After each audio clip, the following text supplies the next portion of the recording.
those of you who may not know, the League of Women Voters is a national organization with over 800 local and state chapters, and the League just celebrated its 93rd birthday. We are a political but nonpartisan organization. That means we do not ever endorse or support any candidate or political party. Our mission is to educate voters and involve them in the political process and government. That is the best way to make democracy work. We are very pleased to be able to present these debates and give you an opportunity to hear your local candidates. Membership in the League is open to both men and women. We do have 3 men. We're very happy about that. We have many activities throughout the year. If you are interested in government at any level, in public policy, or in being engaged in the political process, please think about joining us. We would love to have you. There are membership brochures by the entrance door, or go to our website, www.lflb.org,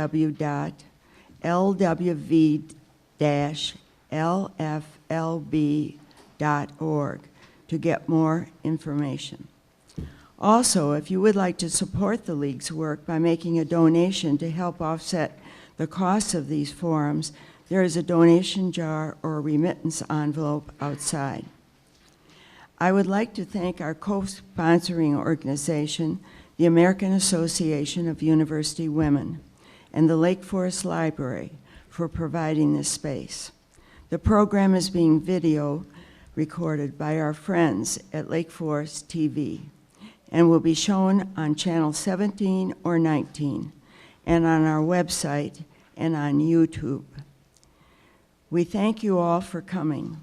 Watch our website and the media for future public programs.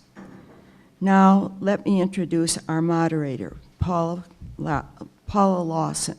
She is a member of the League of Women Voters of Glencoe and past president of the League of Illinois. Paula will explain the rules and guide the debates.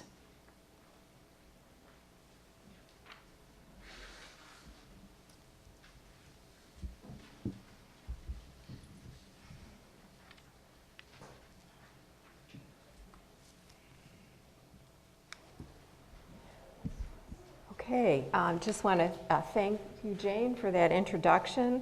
Once again, I would like to thank the League of Women Voters of Lake Forest, Lake Bluff area, and the American Association of University Women for sponsoring these debates.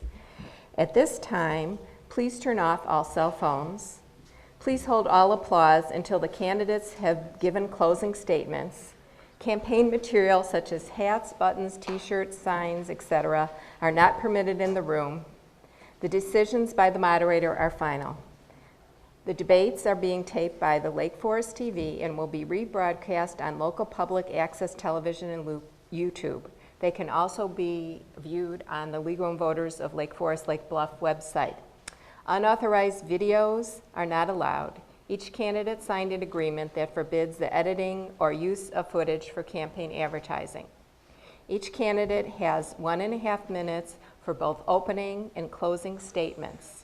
Each candidate will have 1 minute to answer a question. Audience members may submit questions on cards provided by the ushers. The cards will be collected throughout the debate. Please do not address your questions to a single candidate. League members will review the questions to eliminate duplication or combine similar questions. Due to time limitations, not all questions may be asked. Candidate statements will be timed. League members will keep time and display countdown cards that are visible to the candidates and moderator. Unused time may not be carried over to later questions. Exchanges between candidates will be ruled out of order and no visual aids are permitted. At this time, I'd like to introduce the candidates. They are Beth Clemenson, Jeff Folker,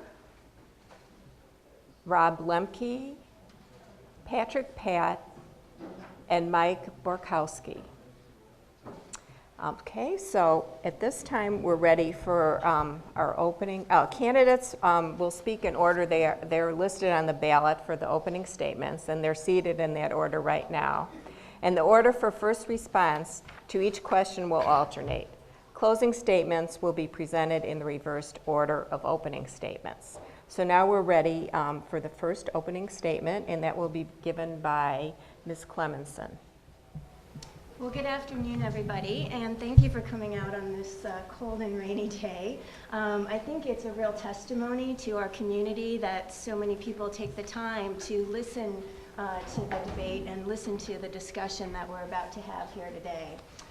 So who am I and why am I sitting here today? Well, my name is Beth Clemenson, and my husband and I have lived in Lake Forest for more than 13 years. We have 2 children that attend District 67 schools. And I currently work as a part-time college instructor. I teach business and design curriculum. Prior to that, I spent 13 years at Kraft Foods, managing several of their businesses there, such things as Minute Rice, Stovetop Stuffing, Kraft Macaroni and Cheese. I decided to run for the school board because I'm passionate about education. I'm the daughter of a career teacher, and education was always a top priority in our house. And it's something that we've tried to instill in our boys in our home. I also felt like there was an opportunity to enhance the partnership between the board and the community. And as a career marketer, I know the value of developing strong communication and taking a seek to understand approach when solving problems. So I felt like my background might be of a particular value to the board at this time. Okay, thank you. Mr. Folker, opening statement. Thank you. Good afternoon, everyone. I'd like to thank you all for coming out today. I'm truly excited to be here and looking forward to answering your questions and addressing the issues that will be facing District 67 over the next 4 years. My wife, Julie, and I have lived in Lake Forest for the past 10.5 years. We have 3 wonderful children that have grown up in the District 67 school system, an 8th grader at DPM, a 6th grader at DPM, and a 2nd grader at Cherokee. I myself have an undergraduate degree from Miami University in Oxford, Ohio, which is where I also grew up. Following graduation, I spent 23 years in industry with companies like Procter & Gamble, Kraft Foods, ConAgra Foods, and Diageo, in roles stretching from supply chain management and sales to customer service. 5 years ago, I made a decision to exit industry and become a stay-at-home parent, which with our kids growing up and getting more involved in schools and extracurriculars made sense at the time, and I've enjoyed doing that role. About 8 months ago, I also became a licensed real estate broker. I'm now working for Coldwell Banker here in Lake Forest as an agent. I've been actively and passionately involved in District 67 for the past 5 years. I have spent time at both the Cherokee and DPM APT boards and was fortunate enough to be tapped as president of the Cherokee APT from 2010 to 2012, being, I might add, the only father ever to be in a presidential position like that. I see my candidacy for the school board as a natural extension of my activity and my involvement and my passion for the district. And I also believe that my diversity and depth of experience, involvement, and perspective makes me an excellent candidate for the board. Thank you. Okay, thank you. And Mr. Lemke is next. Thanks, Paula. I'm Rob Lemke. I'm a professor of economics at Lake Forest College. My wife and I have lived in Lake Forest for 11 years. Some of you may know Andrea. She's a math teacher at the high school. Both of our children attended Sheridan School. My daughter is now in the 10th grade at the high school. My son is in the 7th grade at DPM. And it's all the parents can attest to. When you have children in the district, you learn firsthand how the district operates, what its values are, what it's good at, and even the things that it struggles at. A few years ago, I served on the District 67 Finance Committee, and in that role, I came to realize that my training in economics helped me understand budgetary issues and allowed me to contribute positively to the financial decision-making of the district. And that's the expertise I would lend on the board. Should I be elected, my priorities would be to rebuild the trust between the board and the town by emphasizing transparency and requiring or hoping for the district to improve its communications. I would emphasize strategic planning for the future declining enrollment in the district, and I would hope to situate the finances so that the district could be able to best respond to any state or federal legislation that could come our way that would impose further financial burdens on the district. Thanks. Okay, thank you. Mr. Pat, your opening statement? Hi, thanks, Paula. I'd like to thank the League of Women Voters and the American Association of University Women for giving me the opportunity to present myself as an independent candidate for the District 67 Board of Education. As an independent, my campaign has been entirely self-funded. I made this commitment because of my lifelong passion for education and my dedication to educational excellence as a teacher, principal, and school superintendent. My experience has shown me that an exemplary board member demonstrates 3 essential beliefs: that providing a world-class education for every child is the first priority for financial resources, that meeting challenges requires respect for and collaboration with all stakeholders in the community, and that openness and transparency guides every decision of the board.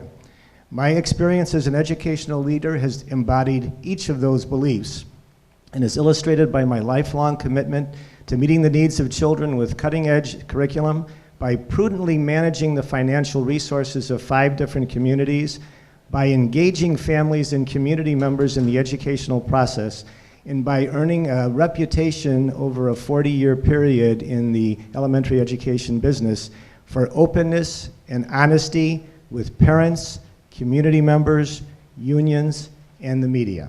Thank you. Okay, thank you. Mr. Borkowski? Good afternoon. Thank you all for being here, and thank you to the League of Women Voters and the AAUW. My name is Mike Borkowski, and I'm hoping to earn your vote just as I've earned the endorsement of the Lake Forest Caucus and numerous other community leaders and residents. I've lived in Lake Forest for over 20 years. My wife and I are blessed to have 2 children, both in 2nd grade at Cherokee School. I believe I possess the skills and experience needed to make an excellent board member. I have extensive business experience, including being CEO of a high-growth private equity-based company. In 2004, I voluntarily became the primary caregiver to my 2 children, and this has become a labor of love for me. Since then, I've used my leadership skills to benefit the community in a number of volunteer roles, including serving as the president of the board of directors of LEAD, a non-for-profit organization focused on drug and alcohol prevention and the social emotional wellness of our youth. I joined the Board of Ed's Finance Committee 2 years as a community member, and this has allowed me to see firsthand what the strengths and weaknesses of both the district and the board are. While my experience is important, my value system is more important. There are 2 core values that I possess, which I believe this board requires: independent leadership and full transparency. I have a well-established history of demonstrating both these values in all of my leadership roles. If I am elected, I promise to keep these values at the forefront of all my actions. Thank you very much for your time. Okay, thank you. Now we will go on to the first question, and it will be go to Mr. Folker first. And the question is, the prior superintendent implemented a Mandarin immersion program. Do you support this program, and why?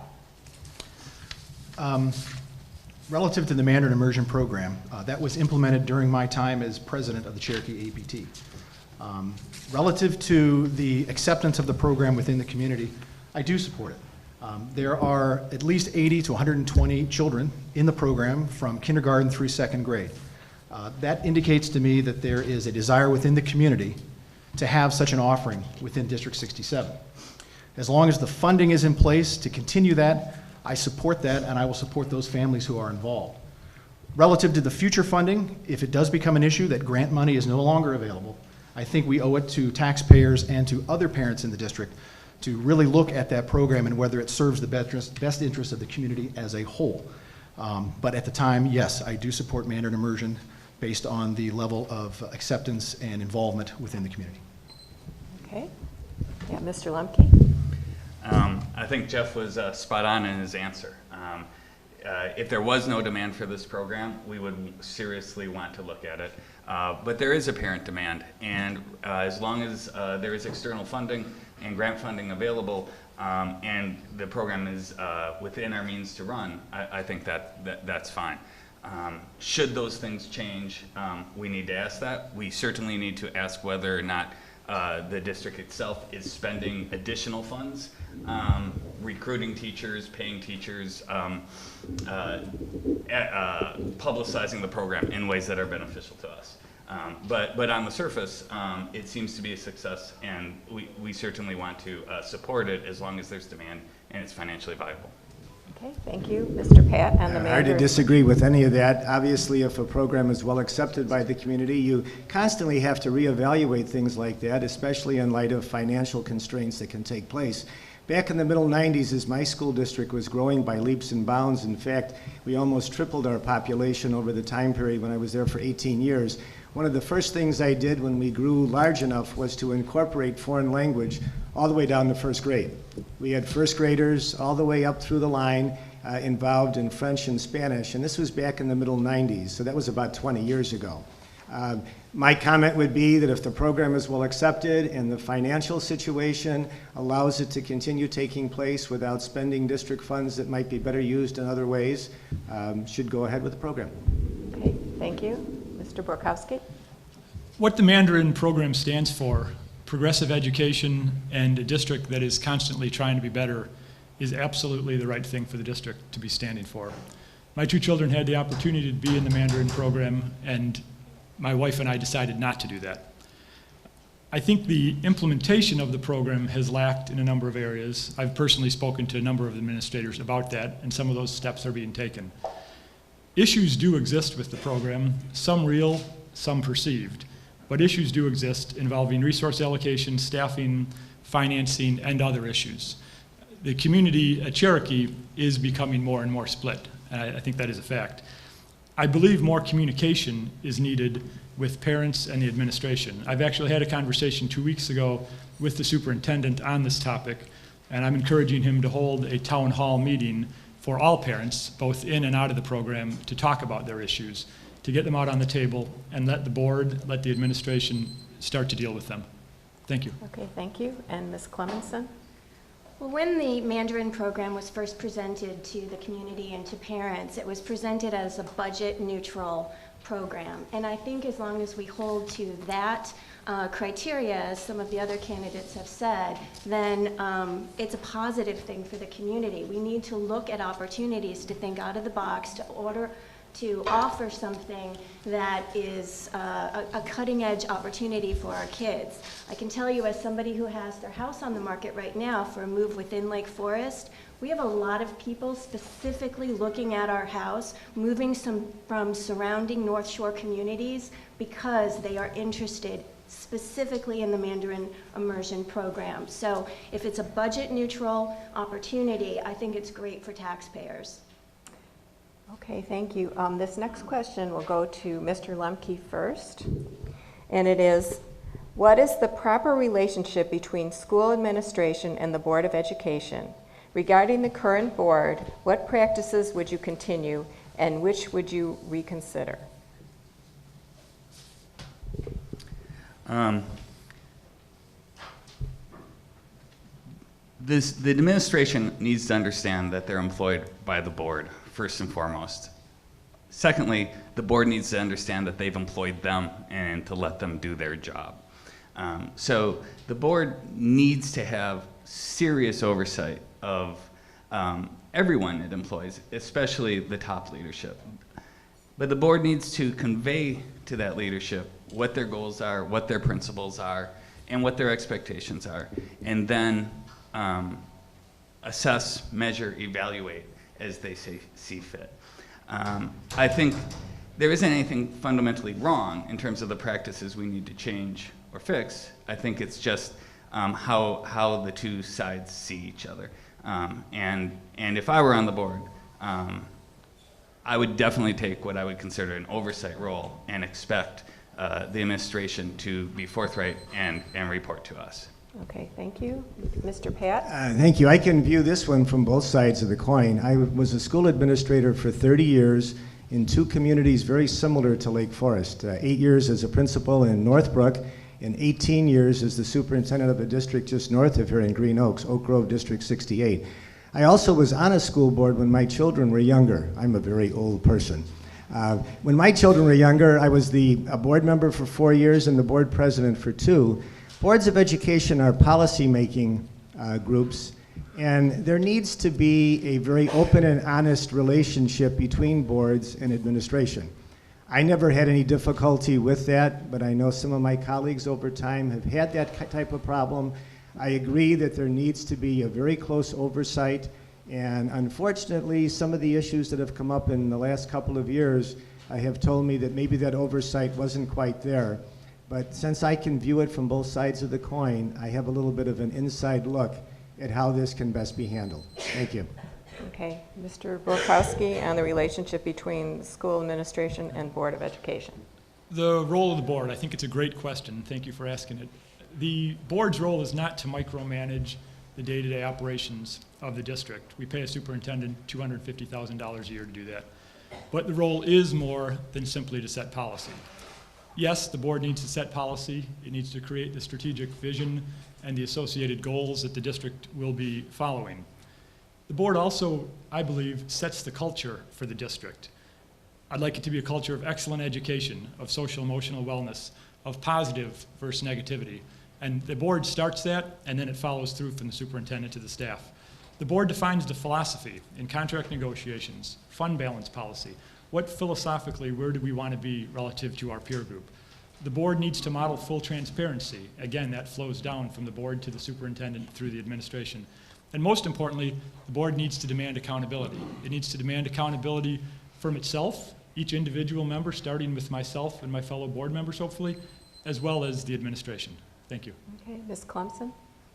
Well, in addition to many of the things that have already been said in terms of the board setting the tone and establishing a vision, providing oversight, I think one of the biggest roles the board has is to provide a comprehensive strategic plan that is vetted across all stakeholders, from taxpayers to parents to teachers, and to make sure that that's well known and adhered to, because that strategic plan will set the course for how we manage in the years to come.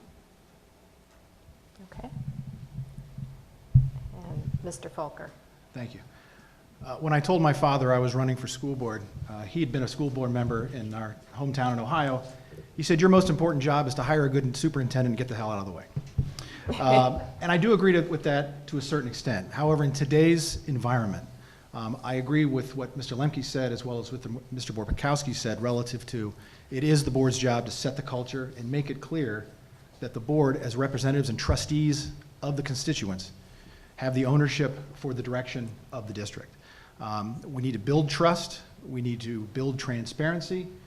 We need to make sure that the community feels actively involved in the decision-making processes and understands why those decisions are being made.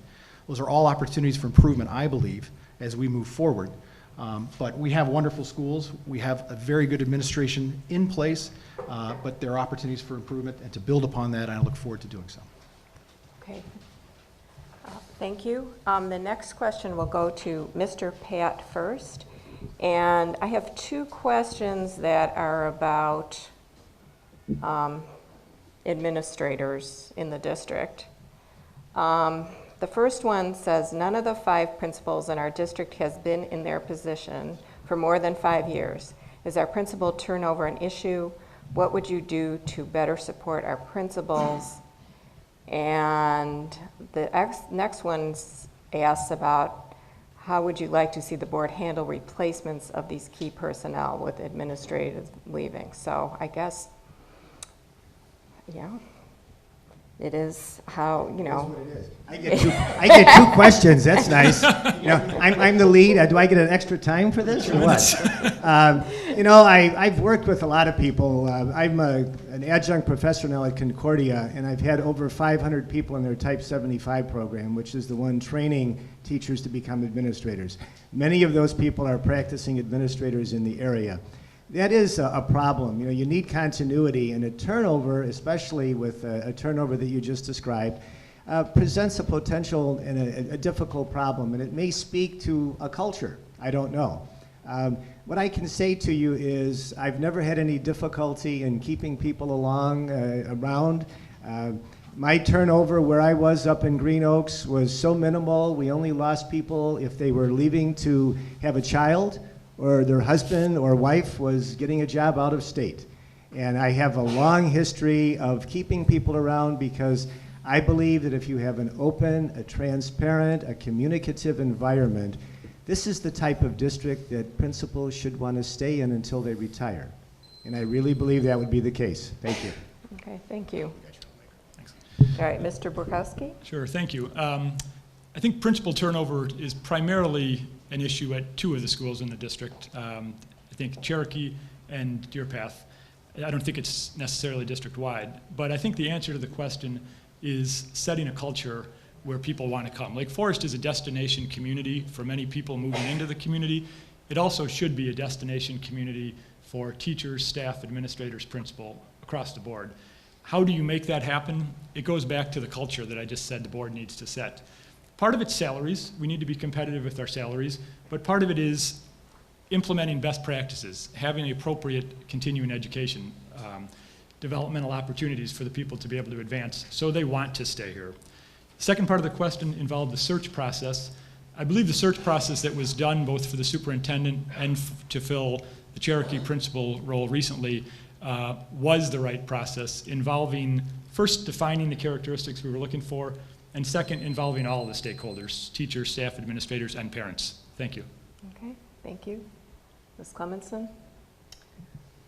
Well, I agree with a lot of what Mike said in terms of the culture and making sure the right culture is in place. We have an ideal opportunity with a new superintendent to create that culture that we want in each of our schools. And I've been very impressed with the new principals that have come on board, most recently on the 7-8 side at Deer Path Middle School.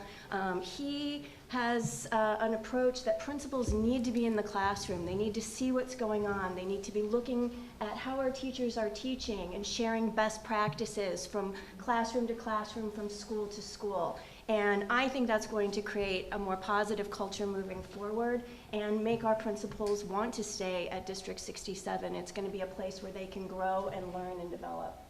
Okay, thank you. Mr. Folker on principal turnover and replacing administrators. Relative to principal turnover, I actually think the district has done an excellent job understanding the circumstances of trying to maintain consistency within the schools at the principal level. Having Tom Cardamone be elevated to the 5-6 principal at DPM, where he was already actively involved as an assistant principal, I think is an excellent way to maintain that continuity. And bringing Michelle Shin over as an interim principal at Cherokee, where she had been for the prior 5 years before moving over to Sheridan, really went a long way to appeasing the parent community at Cherokee and showing those parents that they were listening. And as one of the parents at Cherokee at the time, as well as the APT president, I can tell you that that was very strongly looked upon as a good thing. So I think the turnover, while there are opportunities, good things are being done. I agree with what Mike and Beth have said relative to the process that's being used to bring on Renee DeVore on the 7-8 side from out of state, as well as bringing on Kelly Jackson as the new principal of Cherokee. Having talked to Mr. Simic myself, I'm very confident and comfortable that the process he's used was effective. Thanks. Thank you. And Mr. Lemke? The problem is that these principals haven't gone on to greener pastures. They haven't even retired. Some of them have been fired, let go. Some of them have promoted to different administrative positions, so they're no longer principals. It sounds to me that the problem was in hiring these principals. I don't know if it was the process. I don't know if it's the former superintendent. I do believe that the process we have in place about including stakeholders, all the stakeholders. My wife was actually on a committee to replace at least one, if not two. Maybe she was as a parent, maybe as a teacher, I don't know. I can't remember. But the question is, are we listening to those committees? Are we valuing what the teachers say? Are we valuing what the parents say? Is the superintendent doing what they can do to hire the best people and support them the best they can? I think this is a serious issue that we need to think about if things don't change. It's not that these principals don't want to be here. It's that we don't want them here anymore. And so we better hire better going forward. Okay, thank you. The next question will go to Mr. Borkowski first, totally different topic. What do you believe about the use of technology in our schools? Great, thank you. Technology is here, and it's the wave of the future. There's a lot of consternation, I guess, in the middle school with regards to the netbooks and that whole piece. Technology is here, and it's going to continue. It's not a question of whether we're going to have technology or whether we're not, whether it's school-provided or whether it's user-provided. I regularly attend the Board of Ed meetings, and a few months back, a 7th grader from Deer Path presented to the board regarding the technology and the use of the netbooks. And his point was twofold, both the pluses and the minus. The positive was, when it works, it's fantastic. They use it for homework, they use it for reminders, they use it throughout the day. When it doesn't work, it's very, very frustrating. Virtually impossible to learn and to do your homework. So, should technology be in our school? Absolutely. It is a tool for learning, and we as the board need to set the culture again so that the administration puts in place the infrastructure to allow the technology to work properly. It's here, it's staying. Thank you. Okay, thank you. Ms. Clemenson? Well, as Mike said, technology is here to stay, but technology is just a tool, and we need to use it accordingly. What technology can help our students do is collaborate on ideas, to experience learning firsthand as opposed to a teacher just talking at them. They can have two-way communication through technology. So we need to make sure that we're providing our kids with strong opportunities to work together, to work in teams, to creatively solve problems as they grow in their careers and in life. And technology, to the extent that it helps us do that, that's a positive thing. Okay, thank you. Mr. Folker? Technology in the schools has gone from a nice to have to a must have. When I look at my children at home and the way they use technology versus the way I use technology, it's unbelievable. I know firsthand from talking to teachers, and again as being on the Spirit 67 board as well as the APT president, that iPads in the classroom have been wonderful as a tool to help engage students, which is part of the problem or part of the opportunity as a teacher. They have helped to engage students in the love of learning. And I think that is so important. So as Beth said, it's certainly a tool, but it's a much needed, in fact, a much demanded tool in the classrooms, and I support the continued use of it. That being said, it is not an end in and of itself. We cannot just put technology in the classroom without a clear understanding of how it's going to be utilized as effectively as possible.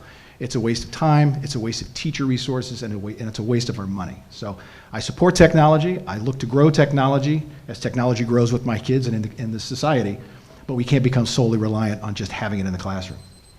Okay, thank you. Mr. Lemke on technology? Picking up on that, I mean, it's here, it's going to stay, obviously. But it can't be games. It can't be so the kids just have fun. There has to be a curricular academic component to it. It's got to work. A student can't have a math assignment and be released from that math assignment because the teacher couldn't make the technology work. My kids, at least, when will come home and they'll be quick to tell me stories about days that were wasted because something didn't work, more than they're quick to tell me things that went great because of technology. And as an old fuddy-duddy, I would also say I wish we would teach our kids how to type, to use the technology. I know our kids don't want this, and maybe there's a good reason we don't teach them how to type, but I wish we had general principles about teaching technology and learning technology. I also think we need to be forward-looking. You can't, technology has a short shelf life, and we need to be economical in what we choose to use. Well, if he's an old fuddy-duddy, I guess I'm an older fuddy-duddy. I have a first grade grandson at Sheridan School, and that's another part of the reason why I'm running for the Board of Education. And it's amazing what a 7-year-old can do with technology. I'm going to be kind enough to agree with most of what's been said, although everybody's been agreeing with everybody else but me, so I won't take that as a shot or anything. Bottom line is that as a superintendent, every year for 22 years, I had to make a budget. I had to look at revenue, I had to look at expenditures. And technology can become a black hole.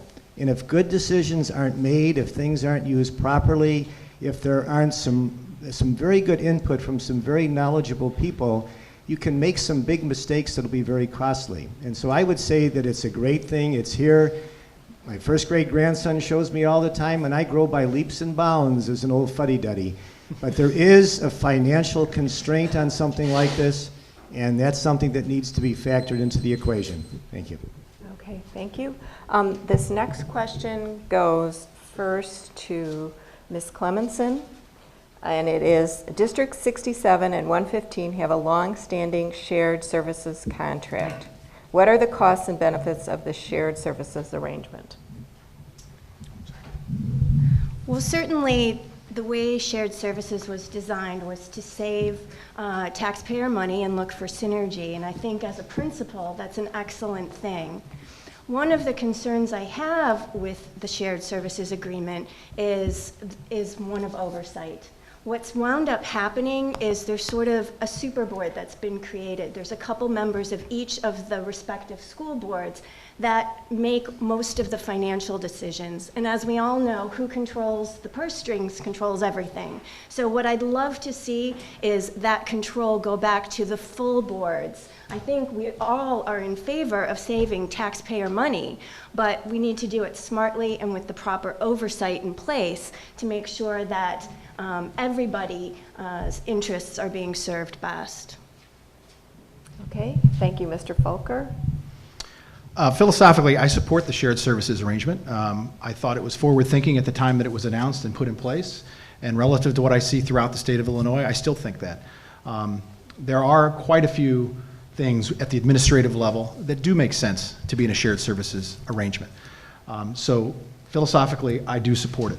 That being said, there are always going to be issues in that type of an arrangement with things such as asset allocation or resource allocation, oversight, questions around who's paying for what and why. I don't think those can ever be avoided as long as we're somewhat bound by the arrangement and the laws that we have in place. So I wouldn't look to necessarily get rid of that arrangement simply because it isn't perfect, but continue to look for ways to not only make it better, but look for ways to ensure that the taxpayers truly understand and can see why the resources are being allocated the way they are, and that they support that allocation as being fair and equitable. Thanks. Okay, and Mr. Lemke on shared services contract. So the shared services idea is certainly a very good idea, I think. There are jobs. The idea of it is that there are jobs that one person could do for the same two districts. And so instead of hiring two people in the same job, let's hire one. And that's a benefit. And in fact, it allows us to pay our administrators a little more because we're hiring one instead of two. The issue is, are we paying them 190% more or 140% more? And so I think we need to be aware of what the financial benefits are and how much we are gaining or not. The other thing that has to come through, and you've heard it from the previous two speakers, is transparency. It can't be backroom deals. We need to know where the money is, who's paying for what.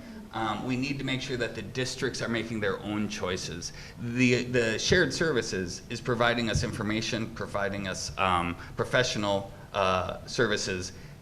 It's not meant to fund money back and forth between the districts for other expenses.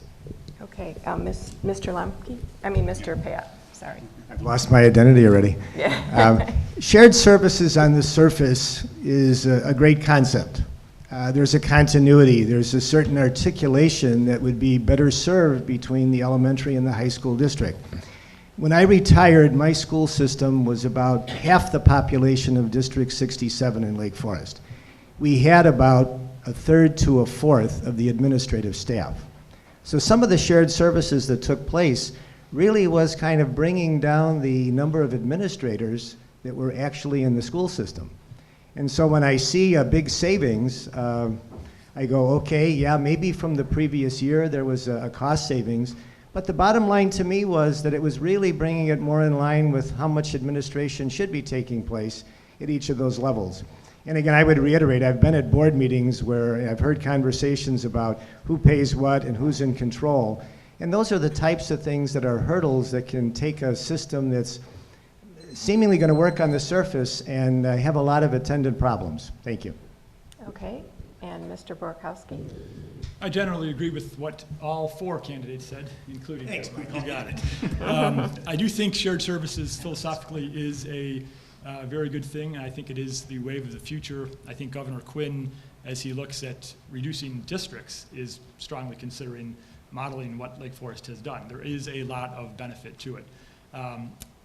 There are some issues which have been stated. I'm not going to reiterate all of them. The one I would focus on is shared services is an opportunity for the board to model even more full proactive transparency. I do not believe for 1 second, and I'm a member of the Finance Committee, that there are any backroom deals. There is no conspiracy. There really isn't secret control. I think the issue is that the public doesn't fully understand how shared services works, and I think it's incumbent upon the board to proactively get that information out. It's available if you dig for it. Why not just proactively get it out to all the residents so everyone understands? I think that really makes a lot of sense. Okay. And this will be the last question before closing statements. And I'm combining two questions here. Do you believe District 67 has a healthy and appropriate relationship with parents? What would you do to further such a partnership? And the other question is, and what could you do to improve district communication policies? And this goes to Mr. Folker first. Okay, thank you. Do I believe that District 67 has a healthy relationship with the parents? Yes and no, and I don't mean to wiggle on that one, but I do believe that the heart is in the right place. It's the execution that is not always where it needs to be. As others have said, I don't think there are backroom deals. I don't think there's a conspiracy theory relative to decisions that are being made within the district. However, I also don't think that the parents or the community feel as engaged as they need to as to why decisions are being made, what alternative decisions could have been made, and why the district chose the direction that they did. So that kind of dovetails into a communications policy, which is, I've talked to Mr. Simic about the opportunity for more outward town halls within the community, whether that be at local groups, clubs, or set aside at a specific school. There needs to be more proactivity on the district's part to engage the constituents, to engage the district parents, taxpayers, and otherwise, to ensure that we don't run into a vacuum of mistrust and lose our transparency. Okay, Mr. Lemke. Jeff focused on healthy, which is good. I'll focus on appropriate. I don't think there's appropriate interaction with the parents. We need to ask parents what they're thinking, what they feel they're getting, where things could be improved. You need to have outside perspective, and the parents know. Maybe you don't want to be surveying the kids, I understand that, but the parents have valuable information, and as a parent, I don't feel like my opinion's been asked much. I've actually spoken to teachers, my students' teachers from time to time, and administrators, and sometimes you feel like people aren't listening, and I think that does need to change. That doesn't mean you only listen to parents, but you need to have a parental point of view. As for actually improving communications, I think what needs to happen is the board needs to devote serious efforts towards improving their communications in terms of the school board meetings as well as improving the webpage. Okay, Mr. Pat. Hi, the 500 students I alluded to previously in my job as an educational leadership adjunct professor, I start out every class telling people how they can be successful in administration and how they can be successful in life. I pull out a deck of cards and I throw them on the table, and they look at me like, this guy really is crazy. You know, we're seeing him for the first time and he's throwing cards on the table. What is it? You're straight with people. You put your cards on the table. The second thing, and I really gross them out here, I take my shoes off. And they go, this guy is really flipping out. We paid money for this class? I tell them, when you make a decision, walk in everybody's shoes, every one of the stakeholders, starting with kids, working your way up through the parents and other community members, those people that are in fixed incomes that are paying taxes in the community. And if you successfully are able to do those two things, you will be successful. My comment would be that there needs to be more openness, more transparency. In the last couple of years, some of the issues that have come up wouldn't have come up if I was on the school board. Okay, thank you. Mr. Borkowski. I think this whole topic goes once again to the issue of transparency and broadly communication. I think that the district does an okay job in sending out what I'll call one-way communications, keeping parents informed of what is going on, somewhat at a day-to-day event-based level. What I think is missing is a lot of that feedback back from the parents to the administration.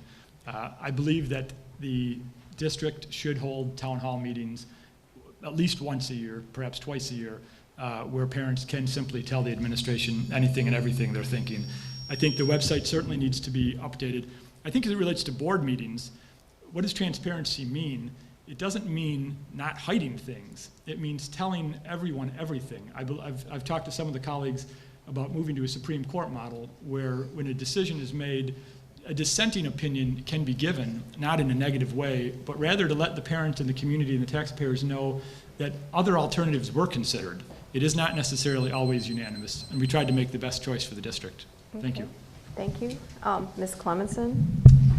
When I worked in business, we used to have a philosophy that feedback was a gift. It's not always easy to hear. We don't always embrace it. But when we really stop and consider and listen to it, it always makes us better in our job, better at what we're doing.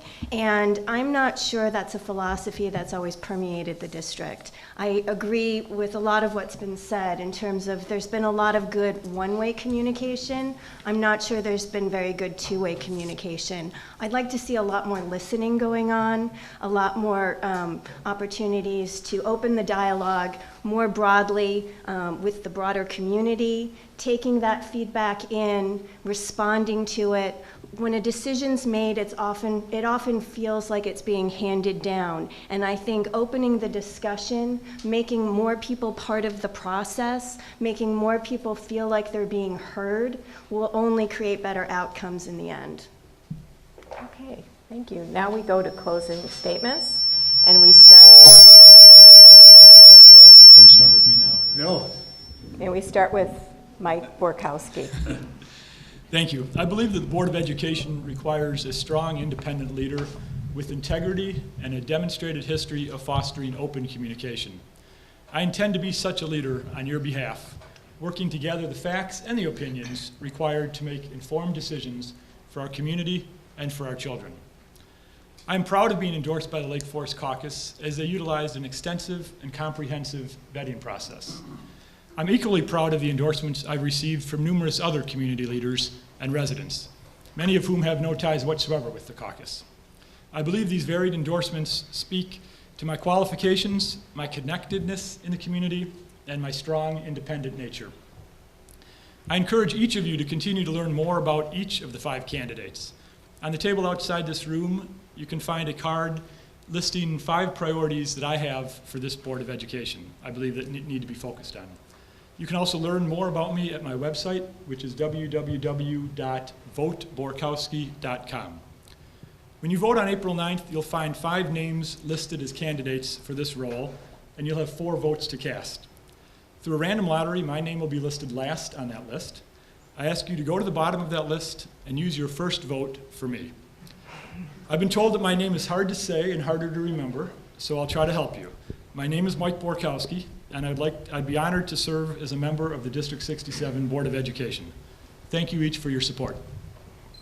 Mr. Pat? On the flip side, my name is very easy to say. You just have to stutter. I tell people that my whole life that my parents stuttered. That's why I wound up as Pat Pat. My entire career in education has been devoted to developing lifelong learners, which I'm continuing to do with my role as a volunteer tutor at Everett School. I get down on the carpet and I'm working with little kindergartners in math. Also with the position I've mentioned as an educational leadership adjunct professor. As a member of the District 67 board, my main priority would be focused on providing a world-class education for all children through prudent use of financial resources. I have a first grade grandson at Sheridan School who will be in District 67 for another 7 years, and I'm grateful he's attending a wonderful school in a community that cares so deeply about education. But recent issues in District 67 require a candidate with experience in building trust through open, transparent, and inclusive decision-making, and that has been the hallmark of my career. And here's where I'd like to separate myself out from the other 4. They will tell you they'd like to be able to make it open and transparent in an elementary ed setting. That's a little easier said than done. And I have 30 years of doing that as a principal in Northbrook, and is a superintendent for 18 years in a very high-powered district just north of here called Oak Grove District 68. My material is outside. There's a lot of interesting things to read, and I would appreciate voting for the name that's not so hard to say, Patrick Pat, on April 9th. Thank you. Okay. And Mr. Lemke?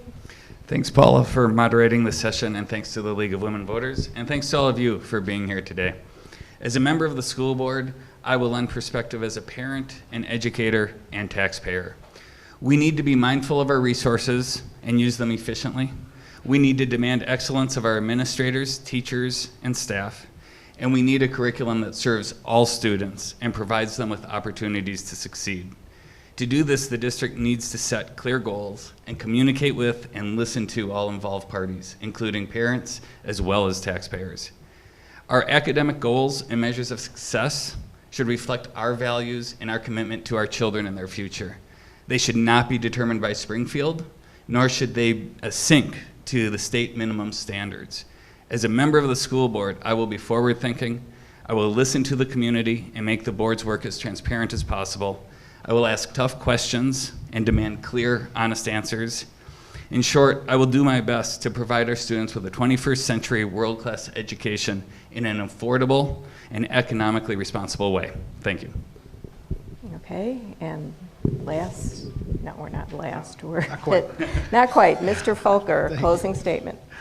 Before I close, I would like to thank the League of Women Voters and the American Association of University Women for sponsoring today's forum. I'd also like to thank the Lake Forest Library for hosting this, and I'd especially like to thank Paula for her work as moderator.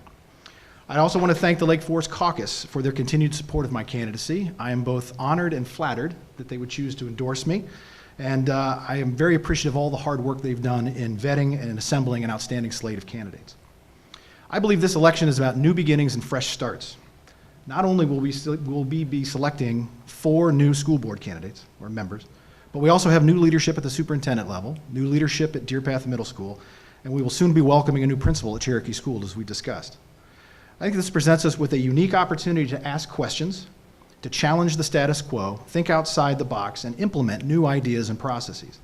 And I believe I'm well suited to do this. Throughout my career, as well as all my volunteer activities, I've rolled up my sleeves and have strived to ask the tough questions, to open channels of communication, to understand accountability and improve effectiveness, to set goals and find ways to measure them, and to treat the budgets as if it were my own money. And these are all things that I will continue to do as a board member. There are also some things that I will not do or not bring to the table. I will not bring preconceived notions as to how a district should be run. I will not be looking to die on the sword for any hidden agendas. I will not rubber stamp changes in any curriculum or processes without making sure they're fully vetted. And I will not allow the public to feel as though they are shut out of the decision-making process. I will work diligently to improve input, interaction, and transparency. I thank you for your time, and I appreciate your support on April 9th. Thank you. And now the last closing statement goes to Ms. Clemenson. Well, again, I'd like to thank the League of Women Voters for this event today. I'd like to thank everybody for coming out, and a special thank you to Paula for moderating. I'd also like to thank my fellow candidates. I think it's been a great exchange of ideas and getting the issues out on the table. You know, this past week I was helping my 4th grader with his biography report on Thomas Jefferson, and I came across a quote that really spoke to me. It said, "Without a strong public school system, there is no hope for the citizenry." I think that quote is just as true today in the 21st century as it was in the 18th century. Certainly a strong public school system is one of our greatest assets here in Lake Forest. We need to ensure that we are delivering a world-class education to our kids. Of course, in a fiscally responsible manner, to be sure. But we need to be cultivating world-class citizens, students that have the knowledge, the skills, and most importantly, the character to compete in an increasingly complex global economy. I hope you'll join me in working towards that goal. Thank you. Okay, I'd like to thank the Lake Forest School District candidates, Beth Clemenson, Jeff Folker, Rob Lemke, Pat, and Mike Borkowski for participating in this forum and giving the public an opportunity to hear their views. Thank you to the League of Women Voters and AAUW, and remember to vote. The early voting period is March 25th through April 6th. and the general election is April 9th. Thank you all.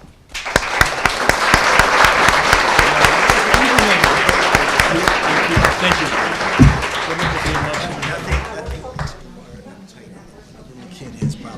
Yeah, it's been a scary week. Nice job. Thank you. This is for candidate debate for Lake Forest High School District 115 candidates. Again, I want to thank the League of Women Voters of Lake Forest, Lake Bluff, and the American Association of University Women for sponsoring this debate, and for the Lake Forest Library letting us have this wonderful facility. I'd like to review the rules at this time. Please turn off all cell phones. Please hold all applause until the candidates have given closing statements. Campaign materials such as hats, buttons, t-shirts, signs, etc. are not permitted in the room. Decisions by the moderator are final.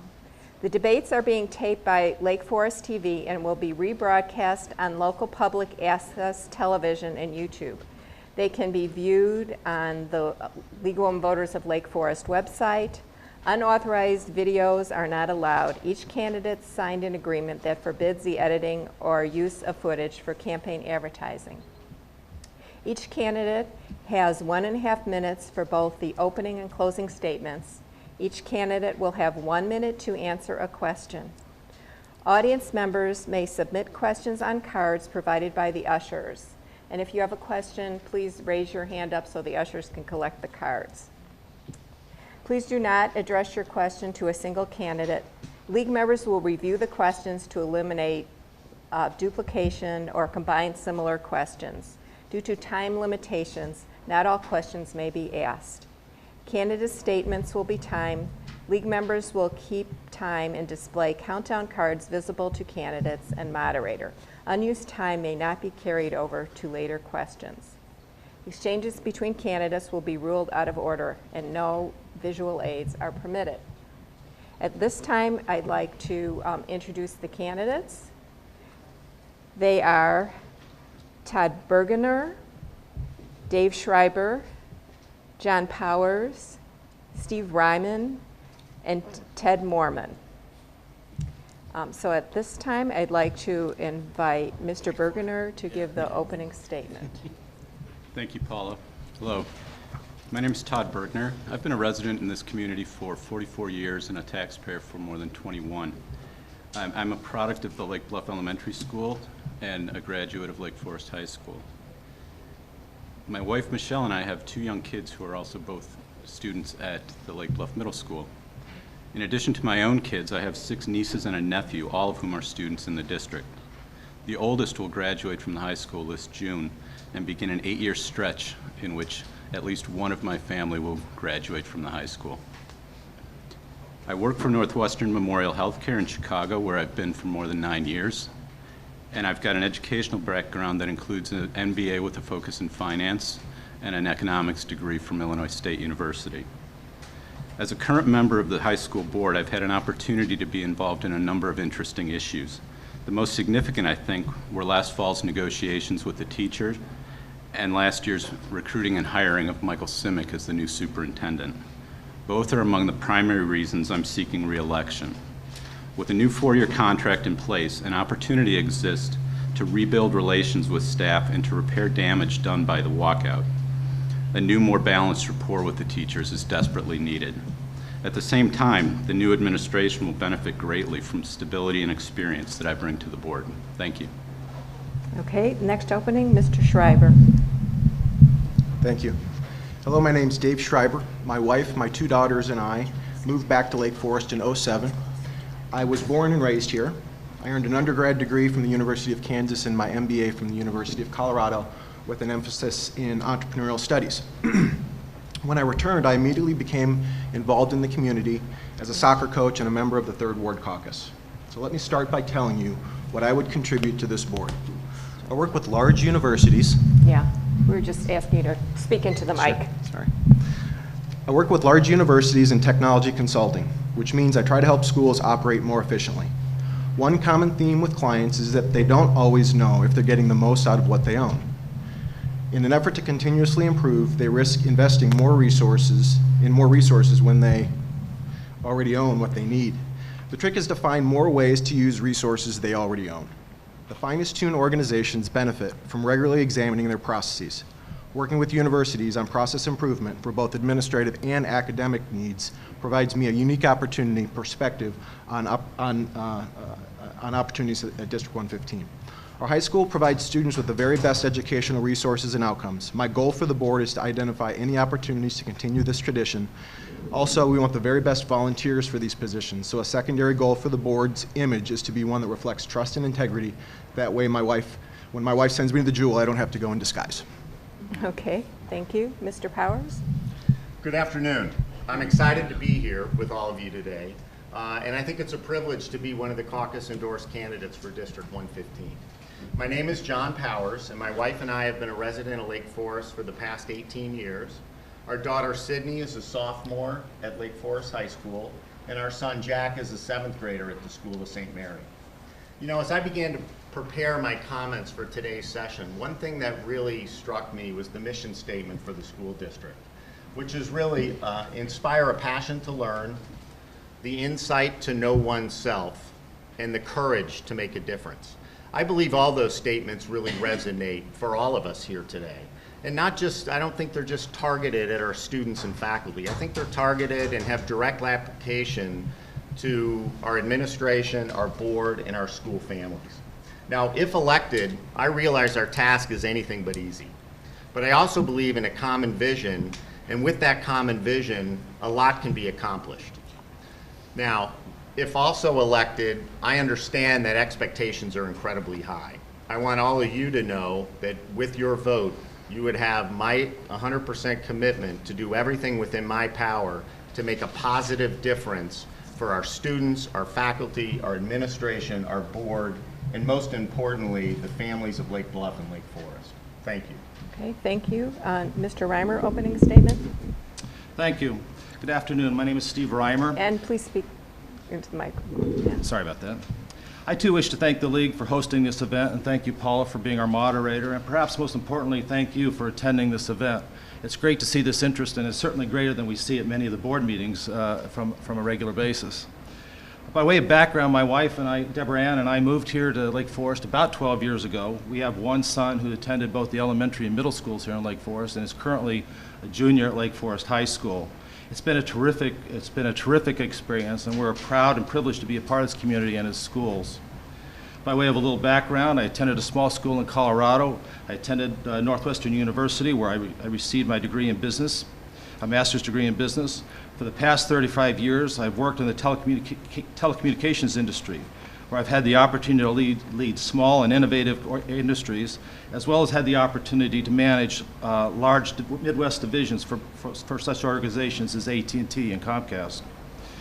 I've developed strong disciplines in the area of finance, public relations, marketing, communications, and employee relations. Most importantly, though, I have had broad and active participation in our community. I share these values. I've been involved with the Lake Forest Baseball Association. I'm a treasurer on the boosters with the Lake Forest High School Boosters Club. I am with the Speak Up Coalition, and I'm a member of the district's operations committee. I'm proud to share the values with many of you, and I'm looking forward to an open and collaborative communications with all the constituents in Lake Forest. Thank you. And last opening, Mr. Mormon. Good afternoon. I'm Ted Mormon. As many of you know, I am the only person running as an independent candidate for the Lake Forest High School Board of Education. I'm a 54-year Lake Forest resident, a retired Air Force Lieutenant Colonel, and retired international pilot with the United Airlines. I'm a small business owner in both Lake Bluff and Lake Forest. Most importantly, though, I'm a parent of a former and future high school student, and I care deeply about our children, our schools, and our community. I could have gone through the caucus vetting, but I am a firm believer in the democratic process. While the caucus serves an irreplaceable role, recruiting countless volunteers to serve the many committees and commissions throughout our city, I believe the higher levels of public office, such as mayor, aldermen, and members of the school boards, deserve fuller community involvement. When the caucus puts up a slate of unopposed candidates, we miss out on just about the only opportunity to become informed about issues and engage in vital conversations that serve to enhance and strengthen our community. Recent events of the last few years have made many people wary of what's been going on with our school board and whether school board members, all of whom are selected by the caucus, possess the competency and integrity to conduct themselves properly. There is simply too much at stake for our children and our community to continue forward as we have in the past. As a parent and a taxpayer, I know we can do better, much better. When we get the right people on the board, our entire community wins, most importantly, our children. Thank you. And now we'll start for the first question goes to Mr. Schreiber first. School board members are elected at large and do not represent just their own wards or even their own towns. What do you think the board should do to ensure that they are in touch with the families and taxpayers of both Lake Forest and Lake Bluff? That's a great question. Make sure you can hear me okay here.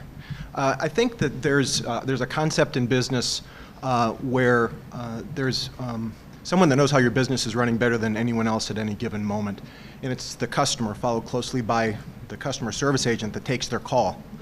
Some businesses will respond to that by throwing more customer service agents at the problem.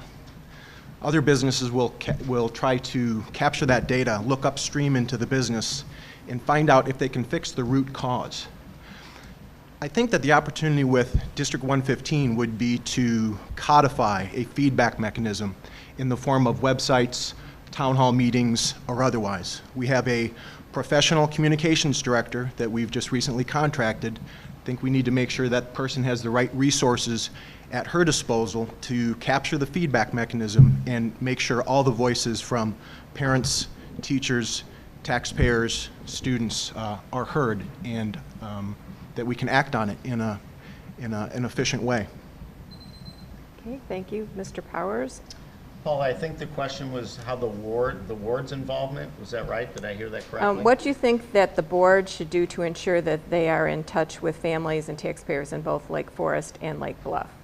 Yeah, I think, like anything else, the minute that it's the fear of unknown, when you don't understand what the circumstances are, you feel kind of locked out of the process, I think that creates not only anxiety but a lot of concern, and then that sets up misinformation.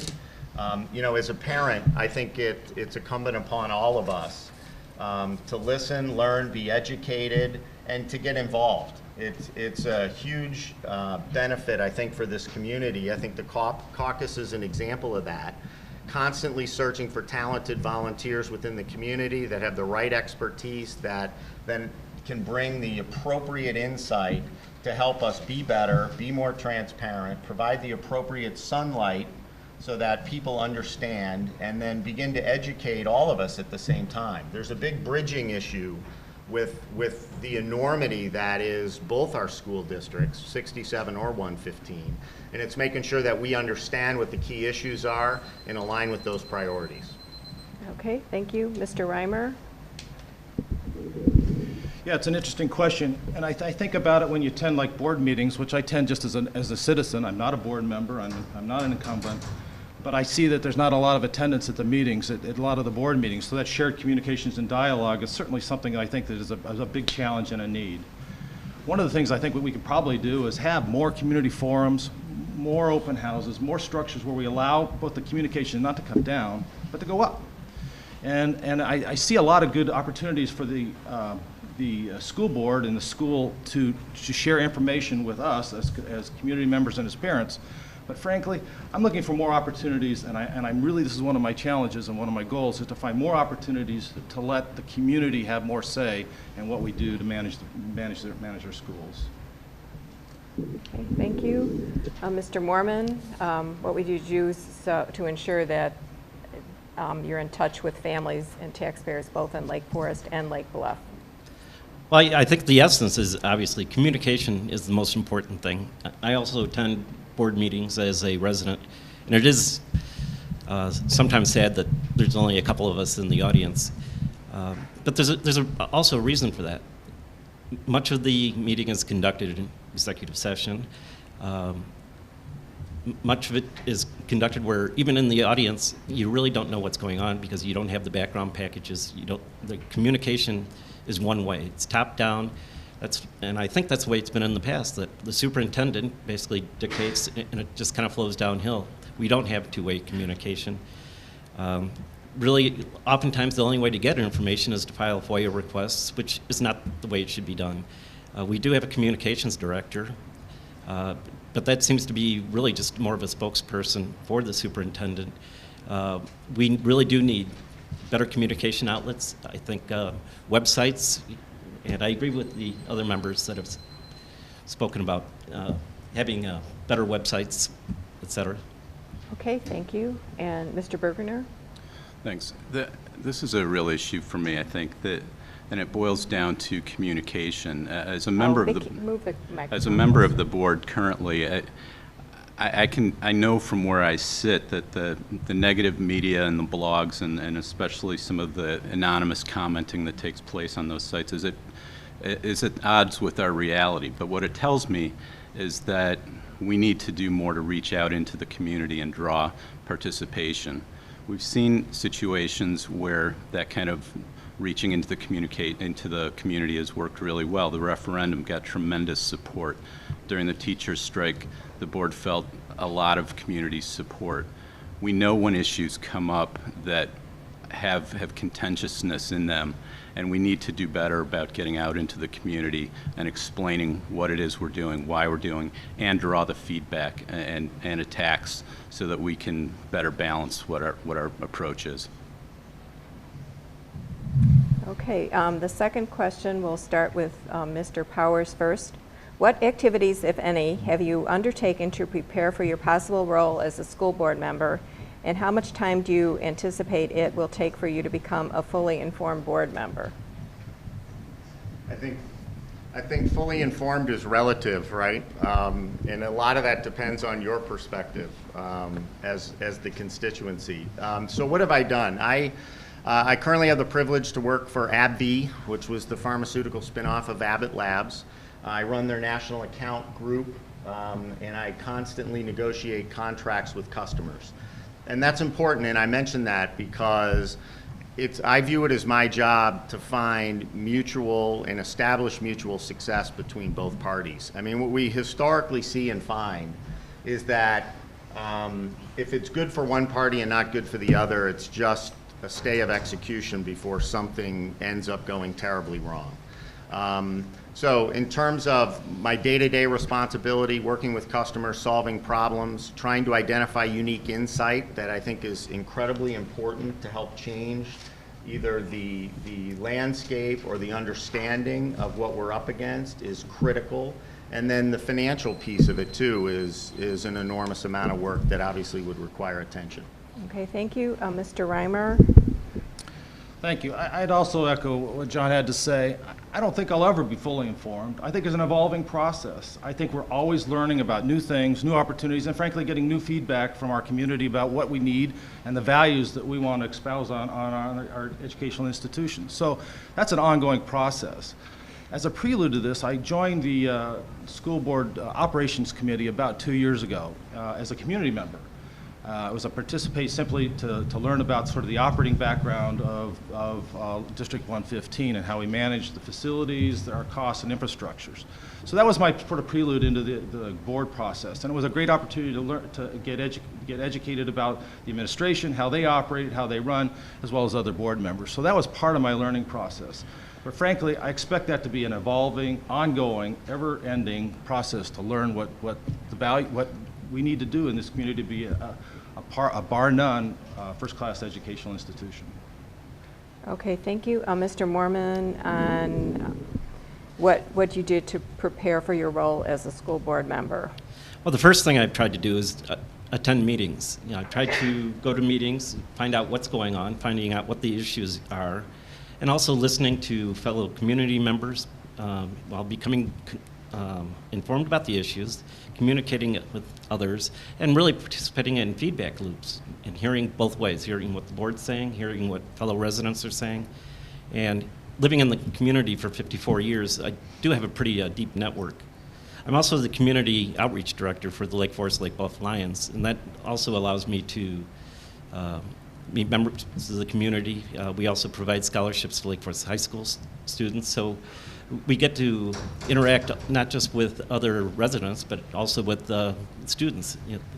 And I would continue to do that, and I would put whatever time is necessary. I did mention I am retired, so I do have a little more time, but I am a business owner in Lake Forest and Lake Bluff, and I pay taxes in both communities. So I do. Okay, thank you. And next, Mr. Bergener for preparation for being a school board member. This is an interesting question for me because I would say that my preparation for membership on the board is the past 5 years of experience that I've had being on the board. What I would say, though, if I did not have that experience, is that I would do what I've done in preparation for this election, and that is to take the extra steps to reach out to the administration and connect individually with key members of the administration to learn about what the issues are in their minds. It's a new administration with a new vision, and they deserve to be heard, and as board members, we need to understand what's on their mind. It's been said that sometimes the only way to get information is to do a Freedom of Information request. I would argue that that's far from being the case, and that these people are regularly available to meet and discuss when issues come up. And I would encourage people who are interested in doing this kind of work to do just that. Okay, and last, Mr. Schreiber.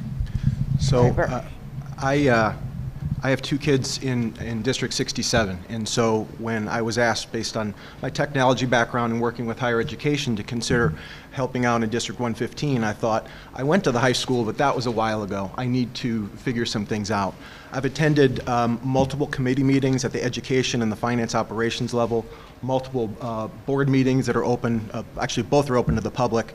I've gone through the documented processes that they use for controls for accounts payable. I've gone through the annual report. I've gone through so much so that actually got some feedback from the administration that where they were wondering whether I was getting prepared for the election and the debate or if this is what they should expect as a board member. And I said, I understand, but I do appreciate the openness for which they participated in all of my raw curiosity. But I do think one of the things that I will bring to this board is a lot of questions that I have as a parent that I think a lot of other parents share. Okay. Thank you. Then this next question will go to Mr. Reimer first, and was asked by at least two people. How would you have handled the teacher strike at District 115 differently? And how would you avoid one in the future? Well, it's an interesting question. I'm sure one that I've been asked a lot of times, and I ask myself, what could be done differently? Unfortunately, not being privy to the inside negotiations of the process at the time, it's really kind of tough to know exactly what could have been done differently. That said, a lot of these union negotiations and strikes, frankly, work stoppages, are a matter of relationship. There was also a lot of political things going on at the time, both in the city of Chicago and at the state. There was a lot, and then we had the teachers' dynamics going on at the same time, negotiations. There was a lot going on at the same time. I guess that's the crux of it. I think two things. One is we need great relationships between our administrations and our teachers, and that's not to say that we all have to kowtow to it. Two is, I think the negotiation process could have been perhaps be done on with professionals, not school board members. I think that's a possible option. And frankly, I think that going forward, we need to understand the issues between the administration and the teachers well in advance, and we should be trying to vet those between both parties long before any sort of strike vote's taken. Okay, thank you. Mr. Mormon and teacher strike? As far as the teacher strike, I think it was a failure, and I don't think it ever should have happened. I think starting the board sets the tone. We need a cultural change. The board's relationship with the union is very important, but the board's positive, collaborative relationship with the teachers is imperative. We need to elevate the level of discourse. The teachers are professionals, and we need to treat them as such. Once damaged, the trust and mutual respect will take time to rebuild. And the key is always communication. I was really sad to hear that a senior administrator was quoted as saying, just throw the bums out. I know there's two sides to every story, but I really think working together, communicating, and this could have been resolved in the best interests of the students, and I'd like to see that culture change in the future. Okay, and Mr. Bergener? As somebody who was actually on the negotiating team, it's a struggle for me to answer this question on what we could have done to avoid it. I think the answer is that we could have acquiesced, and that was not a viable solution. It would not have been a sustainable solution. I think the disappointing thing was, at the end of the day, the contract that was achieved and agreed to by the teachers was one that probably could have been achieved many months before the strike occurred. You know, we do need to be ready for the next one. The good news is that we have a 4-year contract in place. I said earlier, I think we need to use that time to try to rebuild the rapport. I'm confident that the strike was led by a minority of the teaching staff, and that the vast majority had nothing but a desire to be in the classroom with their kids. I think we need to be prepared and communicate. Okay, thank you. Mr. Schreiber? I think in preparing for the next contract negotiation, I'd want to do my research to understand the strengths, weaknesses, the opportunities, the threats on both sides, from the union and the district. I'd want to understand the results of recent negotiations at other North Shore districts, because at the end of the day, we're talking about the marketplace and what it will bear. I think in advance of all of this, the board should be developing and maintaining a negotiation model, a must-have, should-have, could-have, won't-have list of things that we have as variables. I would hope a strike could be avoided, and effective communication and a win-win approach would maybe help contain that. But if we did have a strike, I think the important thing is that the district could provide some continuity from an academic perspective. Online learning, non-certified staff to facilitate safe school building access, and a reminder to the teachers that their role in the community lends more to negotiation than it does to picketing. Okay, thank you. Mr. Powers, on the teacher strike? You know, I have a unique perspective on this. The first thing that comes to mind is I think of these are the best of times and these are the worst of times. And let me explain myself a minute. I think it's the best of times because both parties felt they were doing the right thing. You know, they were, from a union standpoint, they're protecting their teachers and what they need to be sustainable and to be motivated. From a board perspective, I think the board honestly felt that, you know, to be fiscally responsible and to be accountable to our parents and in our community, that a hard line needed to be drawn. The solution is we need to work on that contract now. So as soon as the first board is elected, I think that team has the responsibility to begin to understand what those needs are even 4 years from now. That's the greatest gift that we have, is the gift of time at this point. And to wait until year 4 to start working on that, I personally think would be a big mistake. Okay, thank you. We'll be doing 2 more questions before closing statements. And here I'm kind of combining 2 questions.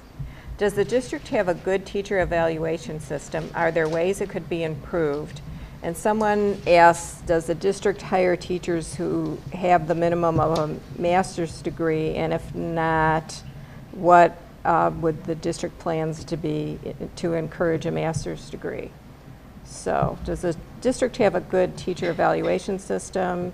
And what about master's degrees? And it goes to Mr. Mormon first. Well, first, as far as teacher evaluations, as you may know, Governor Quinn recently signed legislation that creates an objective framework for teacher evaluations that must be fully implemented by 2016. Of course, this is the minimum standard. A high-achieving district such as ours should go much further to embrace a complete 360-degree feedback loop that will include the parents, the students, administrators, and informs and supports teacher growth and development. So while we have to comply with the law, I think we need to go much further. As far as the hiring of teachers, it is not a requirement that they start with master's degrees.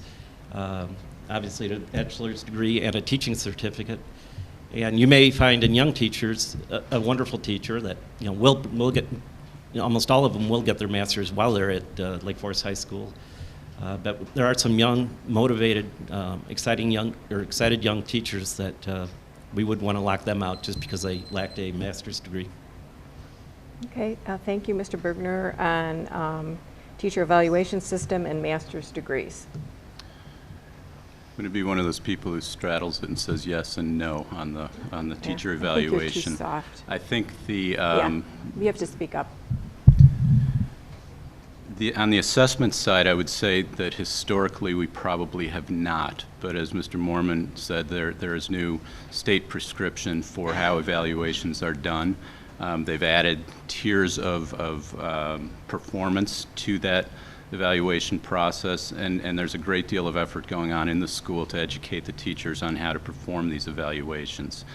I think at the end of the day, it's about rewarding talent and addressing low performers, and not by looking at low performers and saying you've got to go, but looking at low performers and saying how can we raise you up in the organization.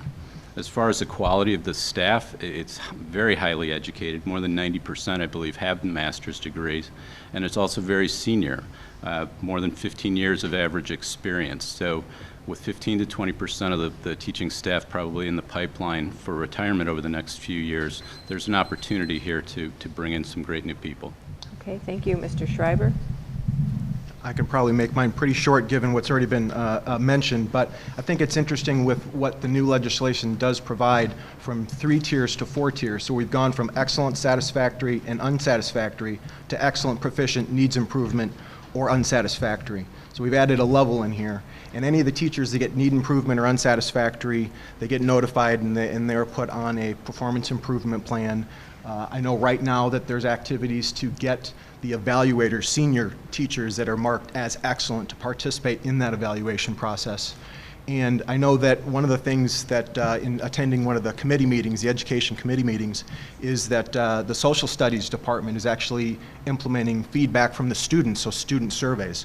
More to be done, no question. But I think there's, in conjunction with the legislation, some activities that are moving that direction. Okay, thank you. Mr. Powers, and You know, I would have to start out by saying, honestly, I don't know that I'm sufficiently knowledgeable to talk about the entire evaluation process, which really gets to me to my next point. I don't know that anybody is always on the same page. We go through this at work all the time. Anybody in the professional world, there's these evaluation processes, and your background, your experience, your understanding of what it means and how to interpret it are typically all over the board. So I think there's a unique opportunity, particularly as we inherit more information from downstate, to work on that. As it relates to master's degrees and even PhDs, I think the one thing that we should do is deploy those teachers that are the highest accredited towards the most challenging classes as well. I mean, one of the things that sometimes we see is those master's degrees may not be deployed to the fullest degree that they could be, and I think that's something we need to talk about. Teaching freshmen as opposed to teaching seniors may be an opportunity for us. okay, thank you. And Mr. Reimer, you're last on teacher evaluation and master's degrees. There's not a lot more to add to this. I mean, the state has set up these new guidelines for teachers' evaluations, and certainly we'll have to comply with them, and it's our obligation to comply with them. That said, I'd take that one step further. Our teachers can be motivated, can be incented, can do better what they're doing with a lot more feedback and a lot more direction and two-way communications. So I think if I get to the bottom of the evaluation process, I'd love to see better teachers or more effective teachers, irrespective of the evaluation process, frankly. And that requires a great deal of two-way communications between parents, the administration, and even the students to some extent. So I'd like to think that certainly the evaluation process and the rigor around that needs to be have a lot of continuity and administered in accordance with the laws. But certainly I think there's a lot more to motivating, directing, and having teachers do an effective job than just the evaluation process. And I'm looking forward to seeing part of that process have a little more rigor. Beyond that, the same thing with the master's thing. I don't believe it's a requirement anywhere, and I know we have some teachers that don't have their master's. Okay, this one will go to Mr. Bergner first. Our per pupil spending at District 115 is among the highest in the state. Is the district appropriately funded? What, if any, changes would you encourage as a board member? Our per pupil spending is high relative to our peers. But one of the things that I think that is lost is that there's an economy of scale issue. Oftentimes we get compared to schools that are much larger than ours. We've got very rich programming at the high school, but we've got a relatively small number of kids. So it provides a good opportunity for kids who otherwise may not be in a position to compete to participate, to actually get engaged in programming. Funding, I think, is appropriate right now. I think we're coming out of a deep recession, one in which we had deficit spending for 3 years. Last year we had a surplus. We're making a recovery of reserves. We do maintain a AAA bond rating. We're one of only 22 in the state who do, and we're one of only a third of the schools in the state that's currently on a path for surplus. Okay, and the next person on funding, Mr. Schreiber. So one of the first things I did in preparing to go even through the interview process with the caucus was to do some research on some of those things that were coming out in the media. U.S. News had said, Lake Forest was not in the top 10, and there were schools nearby that were in the top 10. And I wanted to understand that data. Why are we spending more per pupil, in some cases, depending on the data, which I want to underline, as much as 10% more than surrounding districts who are getting better average scores, and you have to dig into the data. But I think those are things that merit further investigation. I do believe that we are a district with quite a few services, and as you talk to different community members, those services are important to some and where they're not important to others. I do think it's something we want to leverage. Again, I think to one of the earlier questions about tying in with the community, Lake Bluff, Lake Forest, all the parents, teachers, and taxpayers, on what is important to them, to make sure all those additional services, given economies of scale that Todd had mentioned, are in line with the goals are in line with our goals. Okay, thank you. And Mr. Powers? I would say very briefly and succinctly, first and foremost, I think we're appropriately funded. But I think our problem is the difference between the public sector and private sector as it relates to those expenditures. Let me give you an example. There is no reward system in a public system to not spend the money you're given. And I think that's an opportunity for us to really focus on that. You hear the use it or lose it type scenario. And I think that is a major opportunity for us, both on the 67 and the 115 side, to truly take a look at how we're using those dollars. In our business, we call it efficient profitability. I think the same thing holds true here, where we really have to take a look at that, dig into it, and provide the right sunlight to make sure those dollars are appropriately invested. Okay, thank you. Mr. Reimer? Great, thanks. Yeah, I'd agree. I think at $2,200 a student, we are appropriately funded. I think the issue really is going to be around the proper utilization of those funds. And by that I mean, and I agree that there are scale issues that have been mentioned that we are disadvantaged by. At 1,700 students, we offer 25 AP classes. Stevenson offers 26, and they have double the student body. So the reality of it is we do have some scale issues. That said, we need to really have a cognizant and aggressive plan to manage expenses. Really, my desire is to really make that evaluation very public, whether it's benchmarking our performance, not just on the academic side, but on the financial side, where we're spending our money in comparison to all the other school districts. And I frankly think that's a great thing to do, and I think we should be very open about sharing those costs. Okay, and Mr. Mormon? I agree. Unlike a Chicago public school system, we can't really close facilities as we only have one academic campus.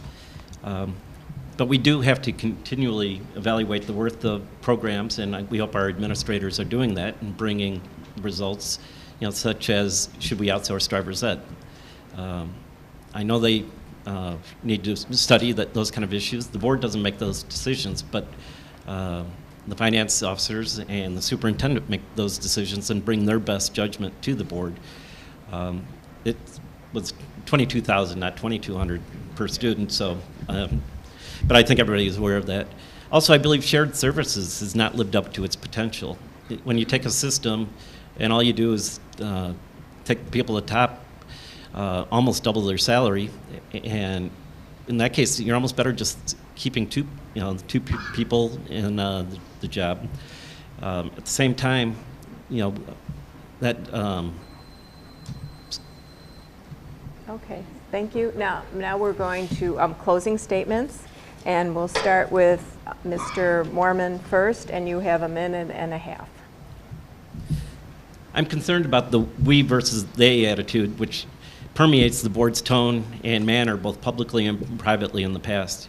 I'm concerned our board votes every year to pay the communications director as an independent contractor instead of as an employee, exposing our district to IRS scrutiny. I'm concerned the board just voted to give this same individual an unprecedented, no-bid 3-year contract. I'm concerned the board repeatedly claims the $54 million construction project came in on budget, when in fact it came in $8 million over budget. I'm concerned the board issued $7.5 million more debt on top of $54 million without disclosure to the community. Our board also issued bonds to raise money for District 67 elementary schools without the knowledge, consent, or in the best interest of Lake Bluff and Knollwood taxpayers. I'm concerned our board president has not disclosed a beneficial financial interest her family has in Pepper Construction, which completed the $54 million project. Just 2 weeks ago, the board awarded another no-bid contract to that same company. I'm concerned that for 6 consecutive years, the school auditor has not identified one single aspect of our internal controls which could be improved. Yet our board just voted to give this auditor a new and unprecedented 3-year contract. I believe it's time for a change in our board's culture. It's time for an independent voice who delivers on the promise of accountability and transparency. It's time to raise the bar of conduct back to the level worthy of our community standards and expectations. Thank you. Thank you. Mr. Reimer, closing. Thank you to the League for hosting this event, and I'd like to also thank the caucus. They have a tremendous number of people who are engaged in the process across Lake Forest who interview candidates, select candidates, search out candidates, and frankly, look to seek out the best candidates to represent the values of Lake Forest across the entire discipline in all wards. I think that's a tremendous effort, and I applaud them. I'm not a member of the caucus. I appreciate their and respect their efforts, and I appreciate what they do to try to make our community a better place to live and grow. So this is a truly wonderful community, and it's a good place for and a good schools providing terrific educations to our students.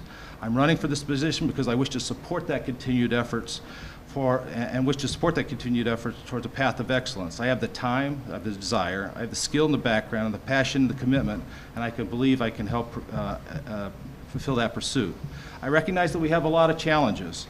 We have a significant number of administrators that are leaving their posts over the next few years.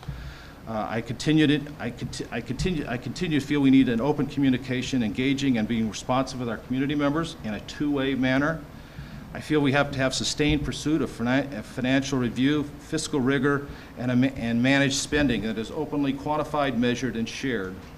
And we must continue our pursuit for academic excellence with emotional wellness included that involves our curriculum development and instructional expertise. I look forward to working with the new superintendent. I look forward to working with new board members, and I look forward to working with you in the future. Thanks for your help. Thank you. And Mr. Powers, closing. Well, I'm still excited to be here, so thanks to all of you for asking the questions and giving us the opportunity to talk to you. You know, as a parent, I think we've all had these conversations. My 7th grade son would be very quick when challenged about what he's doing in school and how he gets better and what, you know, his mom's and my expectations are. Dad, you don't know. And you know what? One thing I would point out to all of us, although I think every one of us in here have been to high school, we have not been to high school in 2013. And I think that's an interesting perspective where it's dramatically different. I mean, our biggest 3 priorities as I see them is the teacher contract, I think it's succession planning, and I think it's capital spending. And we need to do that in a very thoughtful way. This community works on stewardship. It's time, talent, and treasure given by all of us in different amounts at different points in time. I think we have a fabulous work product, and it's our jobs as the potential next board members to see that it's available for the next generation. And thank you, and I would appreciate your vote. Okay, thank you. Mr. Schreiber, closing. I reviewed the annual report, the policy manual, and the documented processes. I've been to the committee meetings, and no doubt we have it pretty good. And yes, I've also seen what the media says, including references to the like-sized schools in North Shore with better averages, spending less per student. As good as we've got it, we can be better. Working on teams, building consensus to solve problems based on the best available information is what I've done for 20 years in sales, management, and consulting. I'm showing up to this election, and fortunate enough to the board, with more questions than answers. However, questions are what drive transparency and enable effective governance. We expect the professionals we hire to be mindful of the authority they've been granted, and I expect the superintendent to ensure accountability for that authority. As board members, we should inspect what we expect, and that's what this community can expect from me. When data-driven decision-making, even anecdotal data, is applied to problems, we can embrace the powerful feedback loop available from students, parents, and taxpayers, and the tradition of success at District 115 will endure. I'd like to thank the League of Women Voters, the caucus, and the audience for their participation in this important election process. Okay. And Mr. Bergner, your closing statement. Thank you again, Paula, and thank you, League of Women Voters and the American Association of University of Women. I would like to close by simply saying that Lake Forest High School is a really, really wonderful place. And that's something that we need to remember through the vitriol that seems to be so ever-present these days. I'm reminded of how great the school is every time I get to be in it, as I was last Thursday night for the talent show. The school is full of kids who are happy and proud to be there, and full of staff determined to make it even better than it already is. On nights like Thursday, it's also apparent the high level of parent support and participation in their children's education. I've had the privilege of serving on the school board for the last 5 years. At this time of transition in the school's administration and in its teaching staff, stability and experience on the board will be critical. I'm grateful to be supported by the Lake Bluff School Caucus and by extension the Lake Forest Caucus. The caucus system is an established method for identifying and vetting qualified candidates for public office. They have a solid track record of success filtering out those whose personal agendas may be inconsistent with the best interests of the school, and I thank them for their support. You know, people regularly describe this work as being thankless, and I disagree.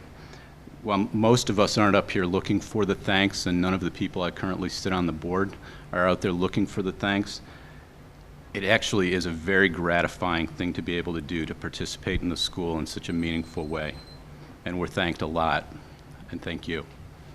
Okay, and I'd just like to thank all of the candidates for Lake Forest High School District 115, Todd Bergner, Dave Schreiber, John Powers, Steve Reimer, and Ted Mormon, for participating this afternoon and giving the public an opportunity to hear their views.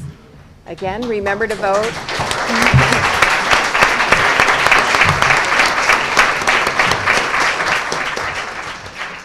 Remember to vote in the early voting period March 25th through April 6th, or in the general election on April 9th. And you're going to do an introduction, right? I might have lost a couple times.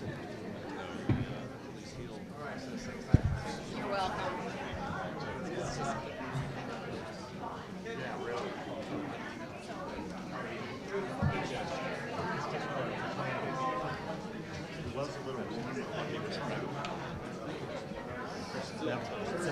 I think we can. I think we have to. Hey, John, likewise, take care of that. I'll see you soon. You know, I've almost 3 years. For clerk, you have 2 candidates for clerk, but one of them could not be here today, Ms. Linnell Collins. So Ms. Caroline Harrington has been given 2 minutes. This is the way the league always does it. It's called an empty chair debate. We can talk about it later if you're interested. And so she's going to have 2 minutes. It's sort of her intro and her closing. And then she'll go ahead and sit in the audience because she won't be allowed to answer any questions. So if you have a hot question for the clerk, sorry about that, because we won't be answering clerk questions. So Ms. Harrington, if you would kick us off. Good afternoon. Everyone can hear me? Well, I'm a lifelong resident, taxpayer of North Chicago. I've been married 33 years, same person. I have a daughter that has graduated with her bachelor's from NIU, She graduated the year they did the shooting on Valentine's Day, so that was difficult in itself. My son right now is attending the Art Institute, and hopefully he will graduate next year. Currently, I'm a strategic account manager at Idenco International, and that's located in Ingleside, Illinois. When I started my journey as clerk, I asked for a job description. There's 5 major points on that job description as clerk. The number 1 was the minutes. Take notes for minutes at monthly meeting and prepare them for display for the Schelhas Township website. Communication, accurate communication, and timeliness communication is vital for the clerk in the township. Primarily, the reason it is vital is that the notes must be written without bias. And I have gone through the website and I've gone through the different ups and downs of the Schelhas Township, and when there were strong issues, you could tell there was a low bias in there. Technically, please elect me. I communicate accurate because it's vital to the communities that they have an account that is non-biased. In closing, please consider the issues I have just brought up, my presence here today, and also my commitment on this journey. I'm kind of disappointed I wasn't able to answer and participate in the questions because I was really eager to share my other ideas and thought with you today. Thank you. Please vote for me. Thank you. And now we'll start. Each candidate will have 1 minute. We'll go down the row, and then we'll start just with the offices. Am I on? Aren't we a minute and a half for opening and closing? No, it's a minute. It's a minute for these candidates. Oh, Yeah. and how long's the question? Same, minute. Okay. My mic is on, right? Yes. Okay. All right. So we'll start with Ms. Maloney. Thank you so much for your invitation here today. As a former president of the Lake Forest, Lake Bluff Area League of Women Voters, this is a special pleasure to be here. I'm running for supervisor because of my longstanding interest in making government better and my affection and respect for the community. Thanks to the START trustees, much has been accomplished over the objections of my opponent, the current supervisor, including a 40% reduction in the property tax levy for the general fund, a 55% cut in compensation for elected officials, an end to grants of tax dollars to private charities, as was strongly recommended in the 2008 referendum, and full support for the Shields Road District and elimination of its debt. These savings were achieved with no reduction in services to taxpayers. With your support, we will achieve much more. I refer you to our website, shieldstownshipreform.com, and I'm looking forward to your questions. Thank you so much. Thank you. Ms. Wayne? Thank you. Thank you, and thank you to the League and all of you for coming today. I, for the last 4 years, have had the honor of serving as your Shields Township Supervisor. And I bring to you a record of strong accomplishments and proven fiscal responsibility. We have delivered more services to more citizens for fewer dollars than ever before. And when you take a look at your tax bill, you will see that we are paying 40% less to Shields Township than when we first took office. But it's also important to note that we must perform the job at hand. And that's where I've excelled. I've brought the township in under budget every year since I've been in office, under budget. And that becomes a model for good governance. We've done this by instituting operational efficiencies, by starting a program of volunteerism, establishing relationships, and revitalizing the nonprofit. Thank you. Ms. Blahunka.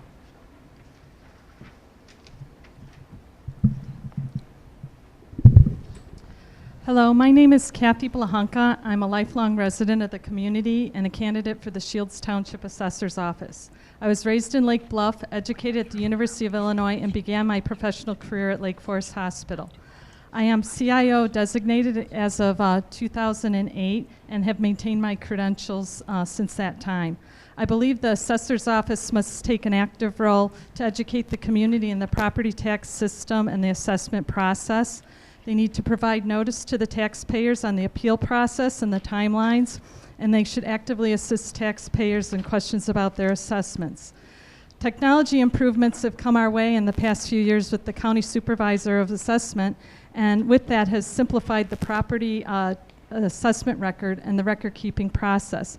Yet our Shields Township has not decreased their office staff or their office space. In addition, we've learned that they have 20% less parcels than West Deerfield, and they have a higher rate of expenses for their staff. I hope to further the interest of the Shields Township Reform Team in keeping our costs down. Okay, let me just say I was so impressed by how cowed the school board candidates were by that stop sign, and so possibly we would follow their lead. I'll do my best. My name is Trish Lenzini. I was born and raised here in Shields Township. I moved back to Shields Township in 2010. I've worked in the assessment field since 2001.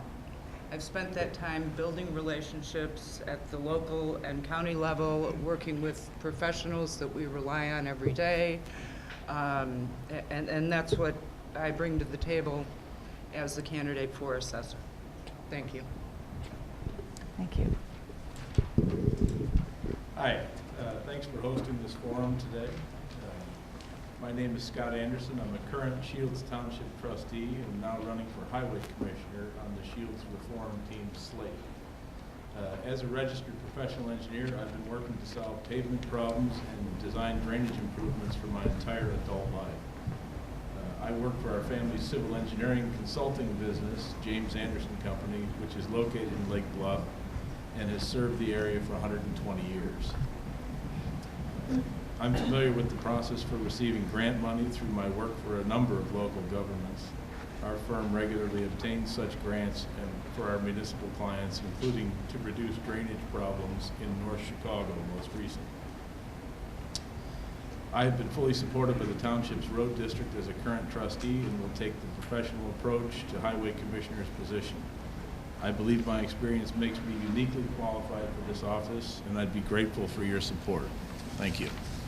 Thank you. Mr. Rogers?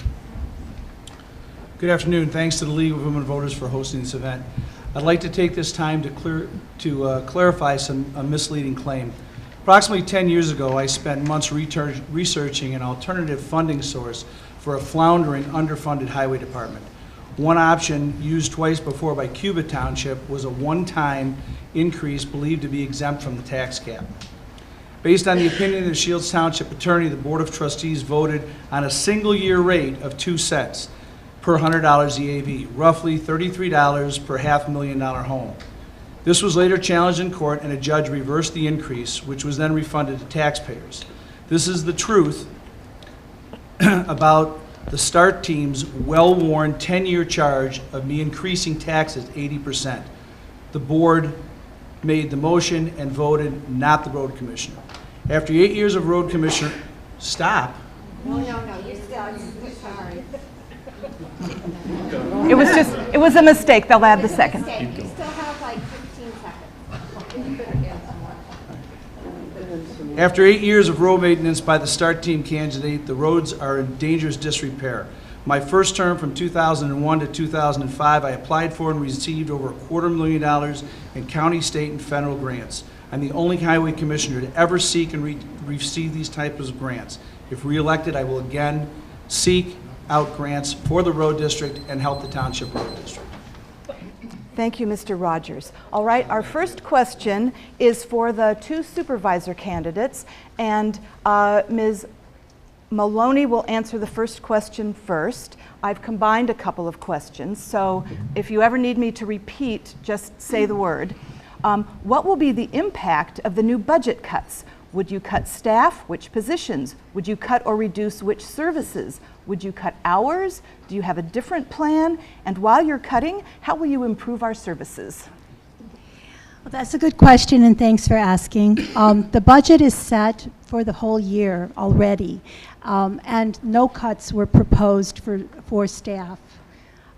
There may be some future efficiencies to be gained by sharing services possibly with the assessor's office, to being sure that, make sure that the office is covered at all times, not closed for lunch, not ever to have a taxpayer appear at the office during office hours and find that the office is closed. But there are no other cuts. The cuts were primarily to salaries, to elected officials. There were cuts in grants. This was because of a 2008 referendum that indicated that 70% of the voters in Shields Township disapproved of granting tax dollars to private charities. Those were eliminated. And other various efficiencies were found. The amount of rent was incorrect. Thank you, Ms. Maloney. Ms. Wayne. And would you repeat the question again? Sure. What will the impact of the budget cuts be? Would you cut staff or reduce services or hours or some other idea? And how would you do all of that while you improve services? Actually, I think the cuts to the budget would be rather invisible to most of the residents. In fact, under my leadership and within 11 days of taking office, I solely am the one who expanded office hours so that we actually are open during lunch hours and we are open every second Saturday. So we've actually increased the amount of time that we are available to the public. Additionally, I think the reductions in salary to the elected officials challenge those people who come to office to perform more efficiently and effectively, and I'm proud of the fact that I am experienced with a proven track record and relationships at all levels of government that help bring added services and benefits to the citizens at no cost. I certainly have a track record of showing how revitalizing our 501c3 nonprofit has benefited citizens at no cost to taxpayers, and that's what's key. Thank you. The next, sorry? So let me clarify a rule. Everyone has a chance to answer. They are not to go back to a previous question, but take notes and use their summary time to address any misconceptions that they feel might have been stated by their opponent. Thank you for asking.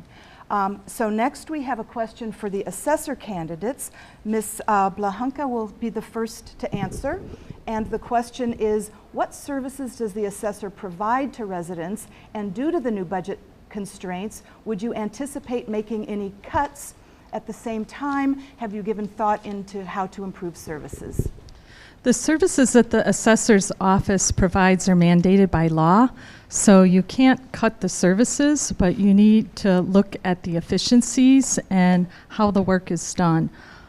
So I've heard from a couple previous employees of the offices that there are inefficiencies in the way they do the work. So I would look at how we do the work, how we use the computer systems, and what we can do to make it more effective and more efficient for the taxpayers.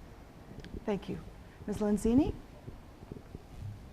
I would, certainly think it's a little bit premature to really know an answer to that question. I think you need some time in the office to really explore those things, to talk with current staff and get their opinions on the way things are, without sort of walking in with a preconceived idea. I think it's important to take the time to look at those things, and that's something I'm committed to doing. Thank you. The next question is for our Highway Commissioner candidates, and Mr. Anderson will take the first question first. Given new funding cuts, what measures would you take to maintain the township's roads? Would you cooperate with other townships? Would you cut back on snow plowing and salting? Would you apply for grants? If yes, from what source? Are you considering personnel cuts? Well, first of all, the cuts, there have been no cuts to the road district. In fact, as a trustee, we raised the road district levy by as much as is legally allowed to do. And we've eliminated the debt that the road district had to the township. So we'll actually have more money with which to do work. I don't foresee obviously any cuts in snow plowing or salting. And we'll just try to do some efficiencies, and there won't be any personnel reductions, at least in the beginning. And then, I can do a lot of the engineering work in-house, and apply for grants and stuff from whatever sources are available at the state or the county. Usually they go through the county, but that's another story. And just proceed that way. Thank you. Mr. Rogers. There's only one staff right now with the Shields Township Highway District, so I can't anticipate any staff cuts. There's no funding cuts. The highway department's always been underfunded, and that's why when I was highway commissioner, I searched out and received $250,000 in grants.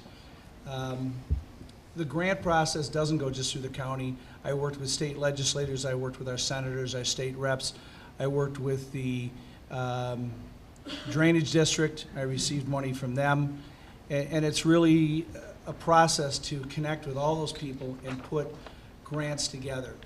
Single service grants are very hard to find. Typically you have to find 2 grants so they offset each other. I've done this before. It's a difficult job. It's very underfunded. I live in the community. I understand the drainage, the roads, and how everything operates. So I think I can hit the ground running and do a pretty fair job. Thank you. Our next question is again for our supervisor candidates. Ms. Wayne will take this question first. What qualifications do you have for the job of supervisor? Well, I think my qualifications for the job of supervisor are the last 4 years, where I have conducted a thorough review of the office from top to bottom, where we've put in efficiencies, operational efficiencies, and then we've augmented, again, with a very vital volunteer program. Everything that we've been doing has been geared. The interesting thing about Township, let me say this, is that each one is tailored to the needs of its community. And so the needs of the Shields Township are really quite unusual, because you go from the full spectrum of the socioeconomic level.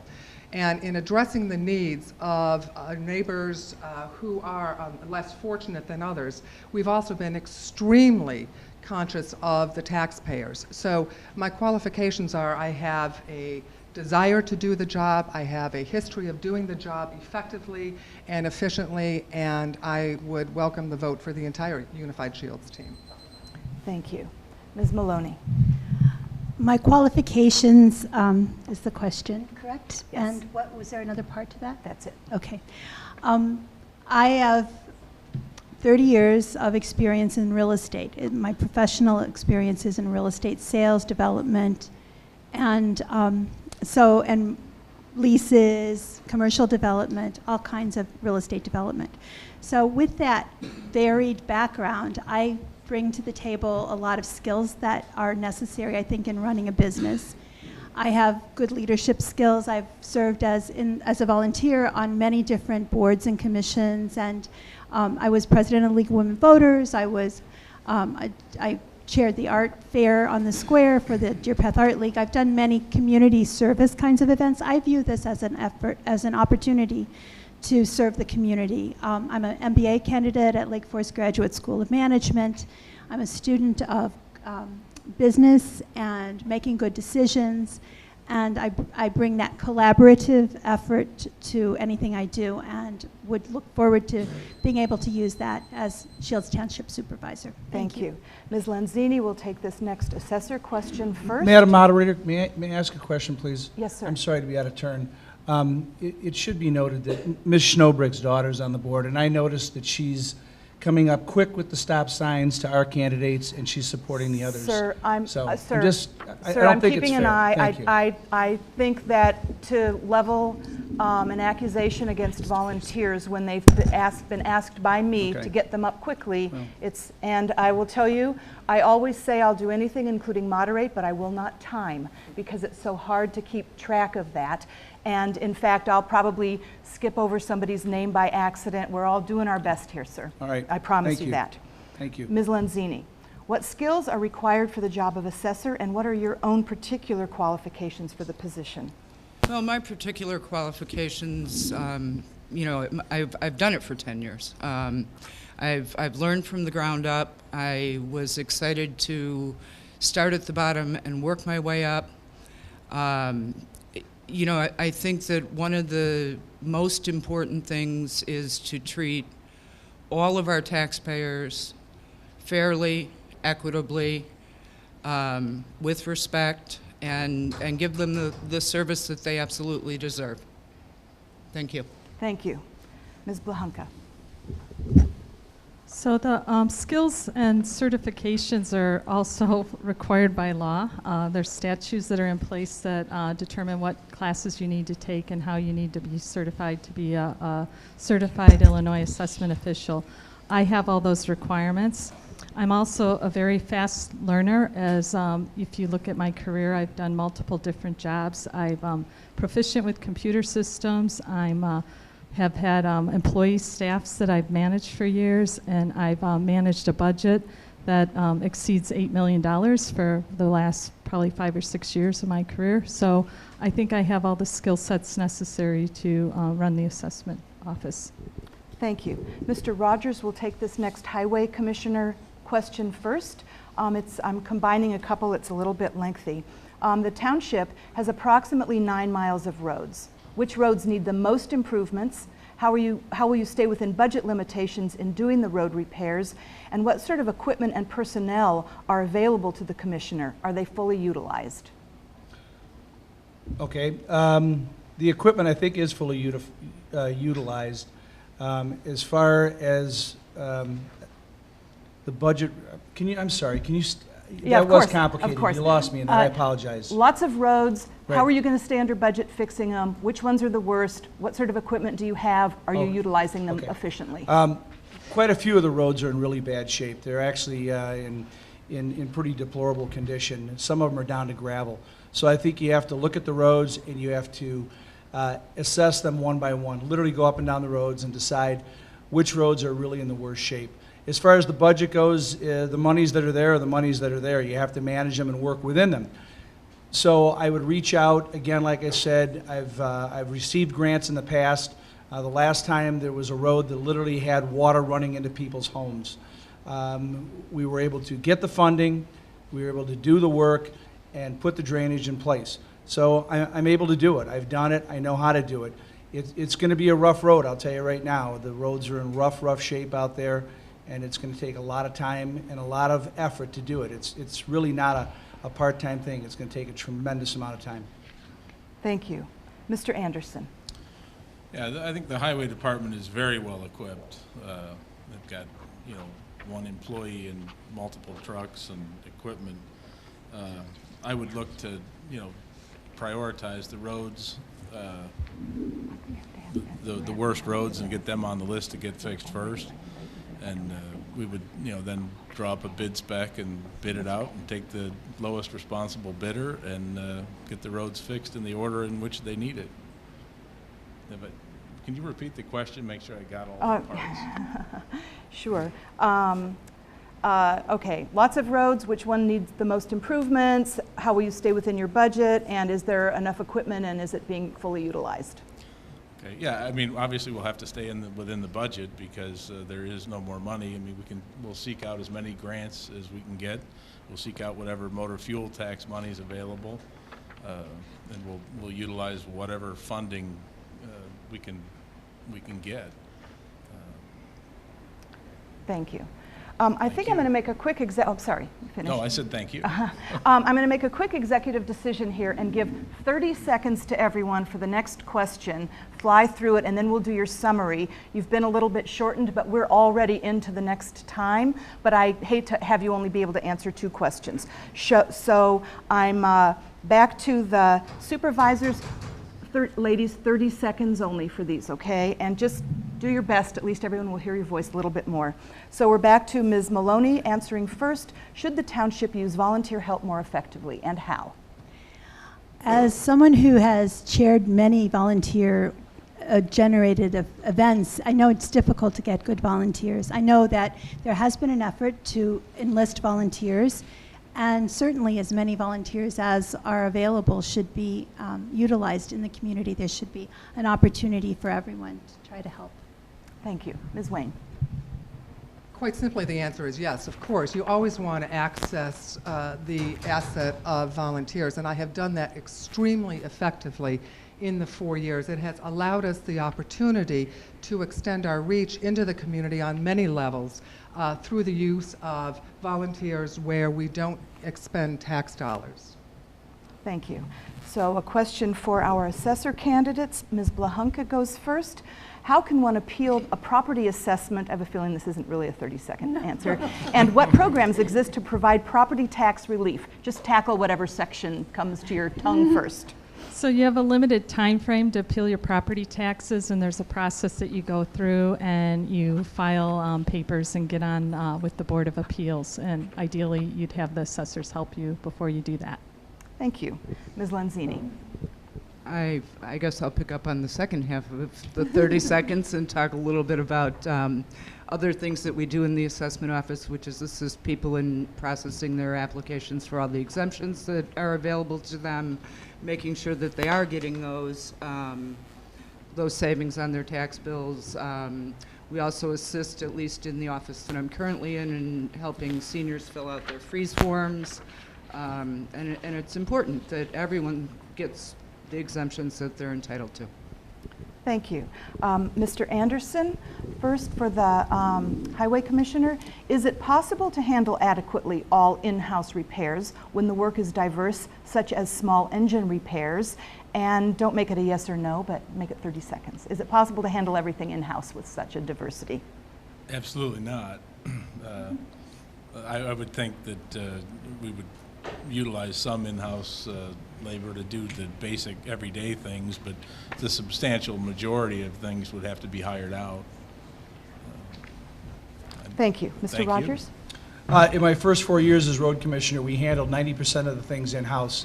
I brought on board a part-time mechanic that saved the township a tremendous amount of money on repairs of equipment, and we repaired about 90% of the things in-house.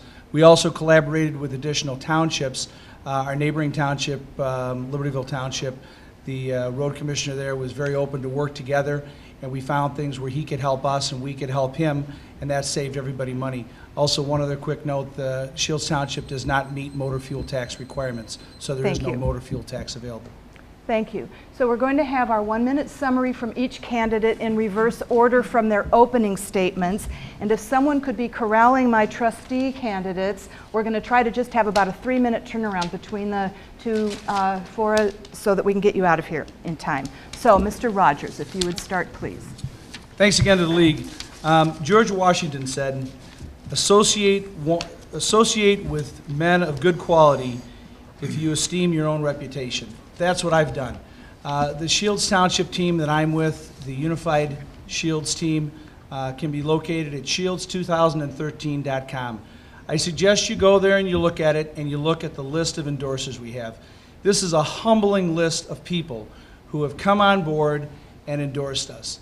They're local candidates, they're county candidates, they're state candidates, and they're federal candidates who either have or currently hold office. They're not supporting our slate for no good reason. They've done their due diligence, and they know that the Unified Schelhas team is the team that can take this township forward. We're ready to go. We don't need on-the-job training. It's a phenomenal group of people, and I am truly humbled to be alongside of them. Supervisor Stringer Wayne has done an unbelievable job, and I look forward to working with her as Highway Commissioner to seek grants that we need in order to move this township forward. Thank you so much. Thank you. Mr. Anderson? Again, I'm running, I'm fully qualified to do the job. I'm a civil engineer, have been for 20-some years. I've worked in this field my entire adult life. We do this kind of work routinely, day after day, year after year. And I think we'll be very effective in getting whatever money is available for grants and doing everything at the lowest possible cost to the taxpayer. Thank you. Thank you. Ms. Lanzini? I'd like to start by thanking Mr. Rogers. Nice summary. I have proven experience as Chief Deputy Assessor right now. I'm familiar with the systems and software used at the local and county levels. that allows me to get right down to the important business of going to work for all of you on day one. Thank you. Thank you. Ms. Blahanka?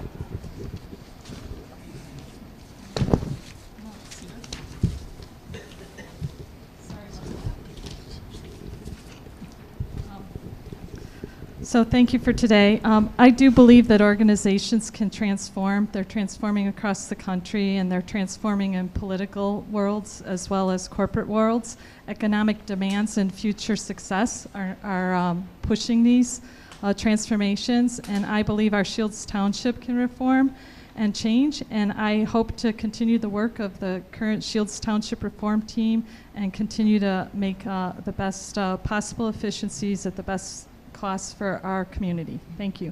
Thank you. Ms. Wayne. I want to again thank the league. And look, we all sit up here and agree that we want to lower costs. The difference is in how we achieve that. The opponents want to lower costs by eliminating permitted services. Other than tourism, I know that that was something that my opponent had mentioned was something that she would like to bring.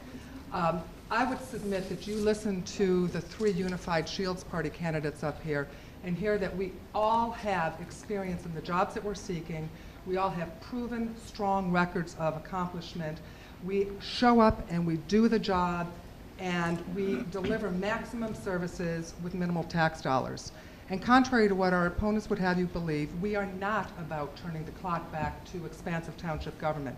Again, I'll point to our record of what we have accomplished, delivering more services to more citizens with fewer tax dollars than ever before. Thank you very much. Thank you. Ms. Maloney. Thank you to the League again for your benevolent offices here, for allowing us to come and speak. I think that the basic difference between the Unified Party and the Shields Township Active Reform Team is a question of the difference between permitted services and mandated services. Illinois has 7,000 taxing bodies, more than any other state in the union. The next biggest taxing body is Pennsylvania. They have 2,000 less than we do. If we can save a little bit of money in every step of the way, at every level of government, pretty soon, I can quote, what is it, Everett Dirksen, pretty soon you're talking about real money. And this is not, the money that belongs to Shields Township. This is not the supervisor's salary. This is your money. This is the taxpayers' money. The question is, do you want to complete the reforms going forward and maintain the... Thank you. So short. I know it. I'm going to thank these candidates right now. I hope everyone's going to be able to stay to the end, and I hope you can too. Your candidates for Shields Township trustee are going to each give you a 1-minute opener. Then they're going to have 1 minute to answer each question, a 1-minute closer, and my aim is to get as many questions in as possible so you learn as much as possible from your candidates. And we're going to start with Ms. Carney. Good afternoon. Thank you for being here today. There's so much that people don't understand about township government, so I wish I had more time, but I need to be really brief here. My name's Laura Carney. I've been a trustee since 2009. Since taking office, the trustees have reduced the levy by 40% without affecting any services. The way we did this was we adjusted the budget to accurately reflect expenses. We suggested efficiencies. We eliminated wasteful practices with no purpose other than political gain. We reduced the salaries of the supervisor, assessor, clerk, and road supervisor. We eliminated our own salaries, and we eliminated the practice of making social service grants. I have to stop there. Thank you. Mr. Corsiglia.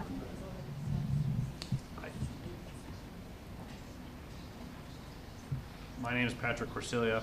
I've lived in Lake Forest for just about 30 years.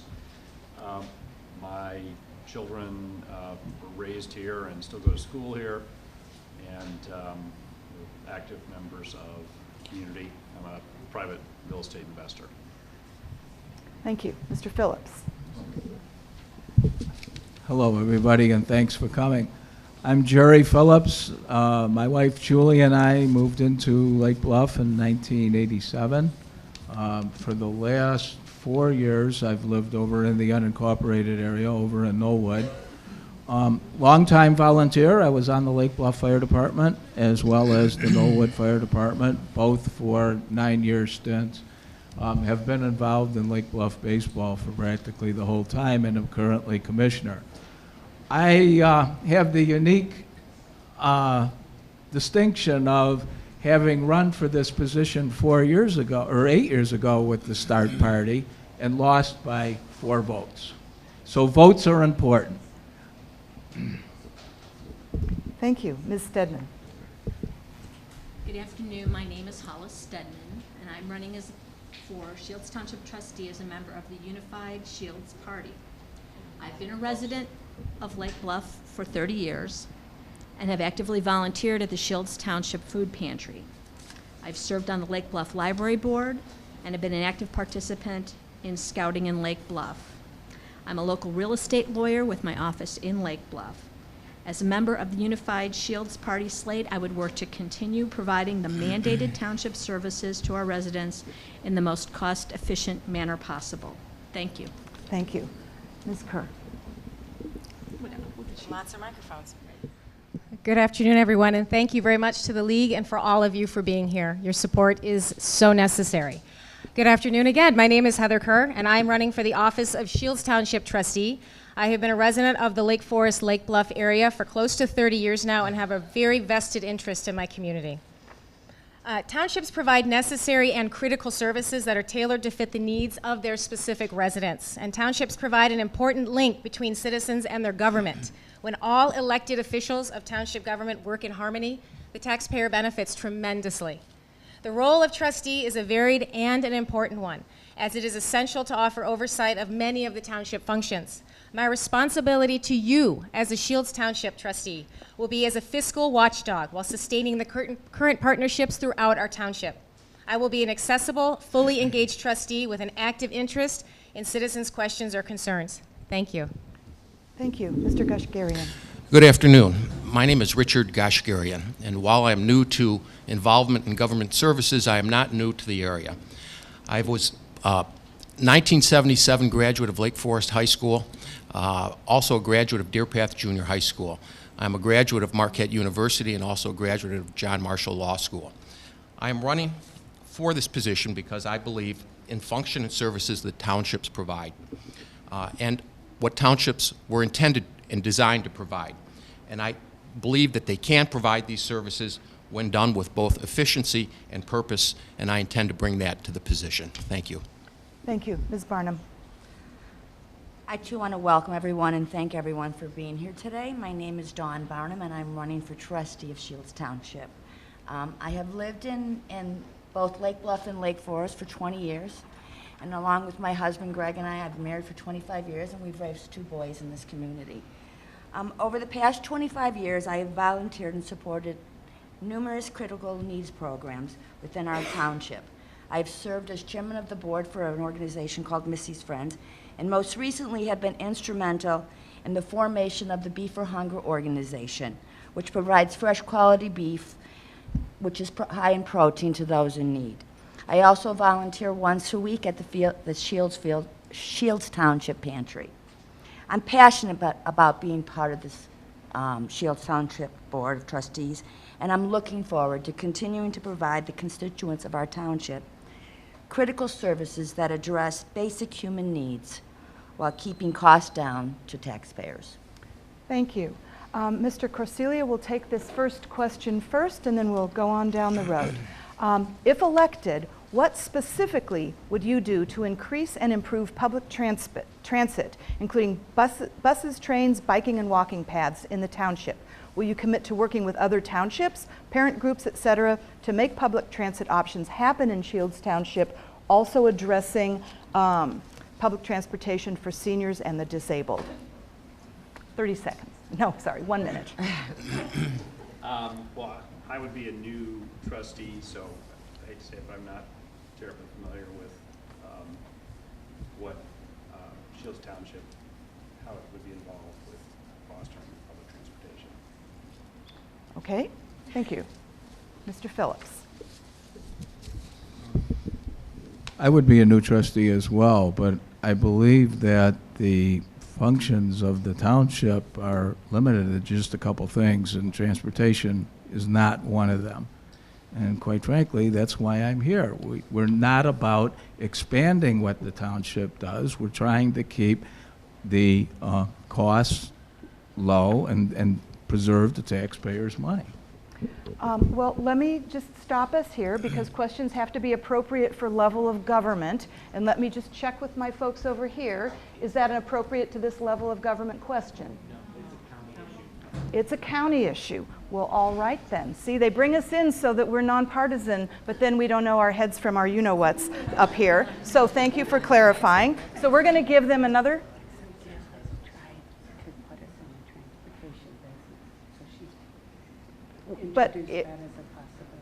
But if that's not something that's a function of the government right now, I think we'll just move on to something everybody can address. So I'm going to give Mr. Corsilia this question again, the first question again. Residents of unincorporated Shields Township are dependent on road maintenance and policing. Road maintenance, township, good, et cetera, by the township, yet they represent a minority of township residents. How do you intend to listen to and address their needs? Well, I think every trustee needs to be responsive to the needs of all the constituents in the township. And I think the trustees in particular, since all of the areas of unincorporated Shields Township, many of those don't have other representative government, the trustees need to be particularly sensitive to trying to understand what their concerns are, primarily with the roads, and make sure that the township can do as much as it can to help them. Thank you. Mr. Phillips. When I lived in Lake Bluff took care of their roads, and I'm sure Lake Forest does the same. Where I live now on Smith Avenue in Knollwood, that's part of the township, and that's actually the area that does need help. Thank you. Ms. Stedman, and let me just say for the candidates, tell the cameras. You want to talk to the cameras. Don't tell me anything. Go ahead. The Shields Township's trustees' job is to represent all of the constituents and not delineate who needs where anybody lives. If you've got an issue that needs to be resolved, then the township has to resolve it. And in this instance, as Mr. Phillips did say, the roads are the responsibility of the township. There is no village, there is no state, there is no county that's going to come in and deal with those areas. It's going to be up to the township to deal with the roadways. Thank you. Thank you. Ms. Kerr. Thank you. Let me repeat myself when I say that, as I mentioned in my opening statement, that I'll be an accessible, fully engaged trustee. As a woman who lives in the unincorporated areas with her husband and her 2 children, this is a personal issue for me as well. And one of the reasons why I also became involved in the manner that I did running for this kind of local election is because I'd like to see some changes made to the unincorporated areas. And as Schelhas stated so well, there shouldn't be any delineation between who needs what done. We're all here for the township as a whole. But I can tell you, as someone who rides her bike, who runs, who used her baby jogger for many, many years, and watching our roads and deteriorate to the condition that they are now, it's troubling to see that, and I would like to see some attention paid to our roads. Thank you. Thank you. Mr. Kashgarian. Well, I think all that's been said by the 2 ladies to my right is absolutely true. I also live in unincorporated Lake Bluff, Knollwood. The roads do need attention. The highlights that Heather just made, I completely concur with.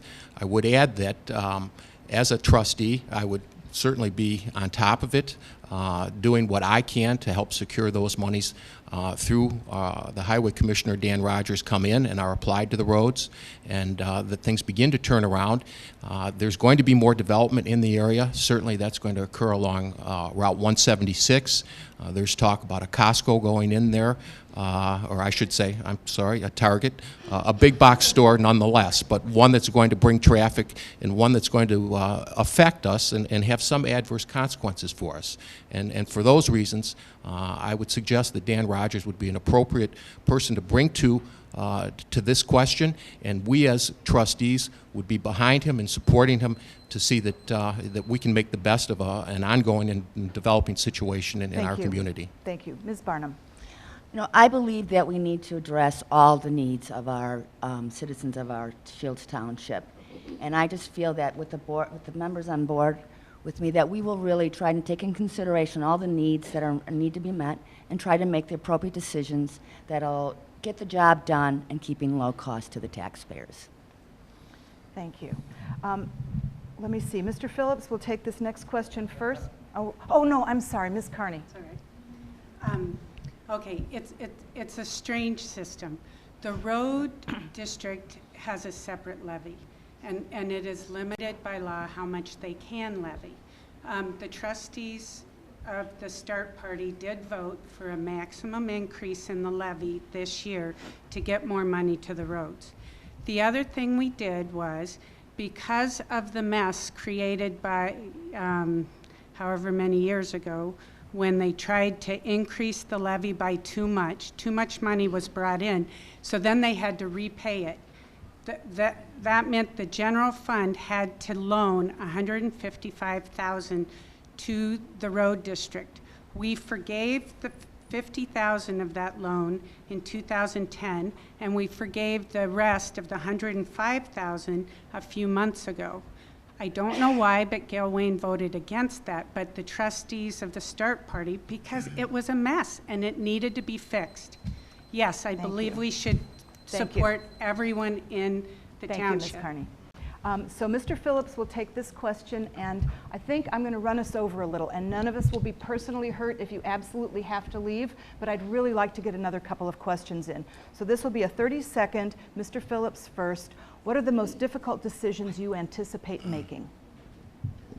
The low amount of money available and the cost of goods and services today. Thank you. Ms. Stedman.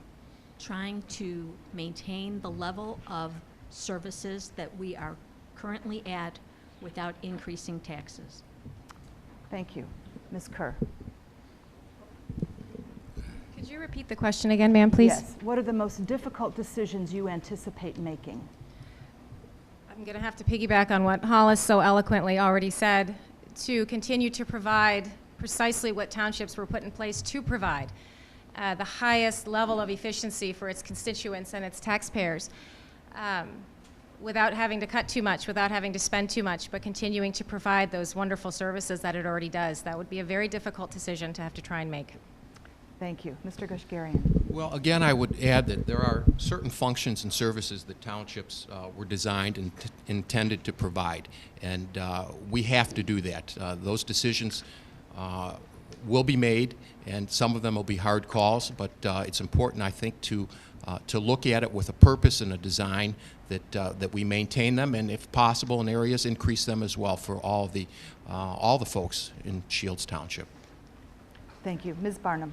To keep the services that we already have in place, I feel strongly that they're really good services that we offer to our constituents, and to be able to, improve and make new decisions while still keeping, an eye on the budget. Thank you. Ms. Carney. Well, the hardest thing I've had to do is say no, because I don't like saying no. But we have not gotten rid of any services. In fact, we have increased the services. And one big thing we recommended to Gail was that she implement the use of the mobile food pantry. That mobile food pantry feeds more people in 2 hours than the regular food pantry at Shields Township does in a month. we now do it 4 times a year. Another, anyway, the Sorry. question was? This was a 30-second, so or the I think hardest, you're done. I think you're done. Mr. Corsilia, 30 seconds. I think the most challenging issue for the trustees will be balancing the needs of residents in unincorporated areas of Shields Township for improved road conditions with the needs of all of the taxpayers of Shields Township, those that live in Lake Forest, Lake Bluff, and North Chicago, and how you decide how to pay for all that. Thank you. Okay, I hate to do this, but we're going to take the summaries now. I had a note passed to me. We have to finish 4:30-ish because the library is going to close at 5 o'clock. So this will run us over just a little bit. I hope everyone can stay. And we're going in reverse order. So Ms. Barnum will do her 1-minute summary first. Okay, I would like to thank the League of Women Voters and for all of you today being here and supporting this. I hope that the residents of Shields Township have a clear understanding of what the Unified Party would like to continue to accomplish, and that is providing the basic services needed for our communities while keeping the burden off the taxpayer.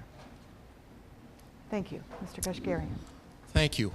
This is our opportunity or brief moment to really ask you why it is that you should support us and why I, in particular, as I speak, request your support. And it's expected to be subjective and somewhat self-supportive. But as a voter, I would ask you to inform yourselves, and in learning a little bit about us, I think you can take a great deal of informative position by looking at those people who have stepped up and provided endorsements to this entire team. It's a well-respected, it's a very diverse group of people on both sides of the political parties that have come forward, and there's a long list, a full page of endorsers who have said that each and every one of us, the 4 of us at the table here and the 4 that preceded us during this debate, are worthy of your support because they've taken a good, long, hard look at our careers, our perspective, our experience, and we're the ones that they've asked all of you, I should say, to come out and support. Thank you. Thank you. Ms. Kerr. First, let me thank all of you for being here again and for all of your support. It's necessary and critical, and thank you. My main goal, should I be elected as a Shields Township trustee, would be open and continued communication. Communication is always so key. I wish to build upon long-established partnerships that exist within the township, but I want to also continue to forge ahead with new ones. I am not here to dismantle anything. I'm here to construct something. And I want to foster a philosophy that centers not only on fiscal accountability and responsibility. I want to be a fiscal watchdog for all of you. And I want to continue to operate at a high level of efficiency while providing the necessary assistance. And this is an issue which is critical and important to all taxpayers, and I will facilitate open and informative discussions. As a trustee, active involvement in township functions is essential. Coming from a family with a long history of public service, I have been influenced and educated on that viewpoint. Thank you. Thank you. Ms. Stedman. I want to thank the League of Women Voters for holding this forum and giving us the opportunity to come and introduce ourselves to you today and let you know what we're about. I want you to take the time to listen and think about the answers that you heard today, and then I would hope that you would support our entire slate of the Unified Shields Party running to be your elected officials for Shields Township. Thank you.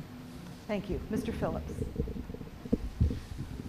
I want to thank the League as well and compliment them on the timing. It's fitting that this week we had the movie The Wizard of Oz come out. You see, if we follow the Unified Party, our kids and grandkids really won't have much of a future. If you follow our party, which stands for reduced spending and efficiencies, we'll have a better chance. Thank you. Mr. Corsilia. Just want to thank you all for coming. I'm pleased to be a part of the Shields Township Active Reform Team or START Party. You can look at the ShieldsTownshipReform.com website. And I'm also pleased to be here with Laura and Jerry and trustees who have made significant steps in the last 4 years reducing expenditures. I want to say that I want to be particularly responsive to those in the unincorporated areas of Schelhas Township to try and address their needs with respect to road services. But at the same time, I'm a firm believer in limited role of government and not expanding that. Thank you. Ms. Carney.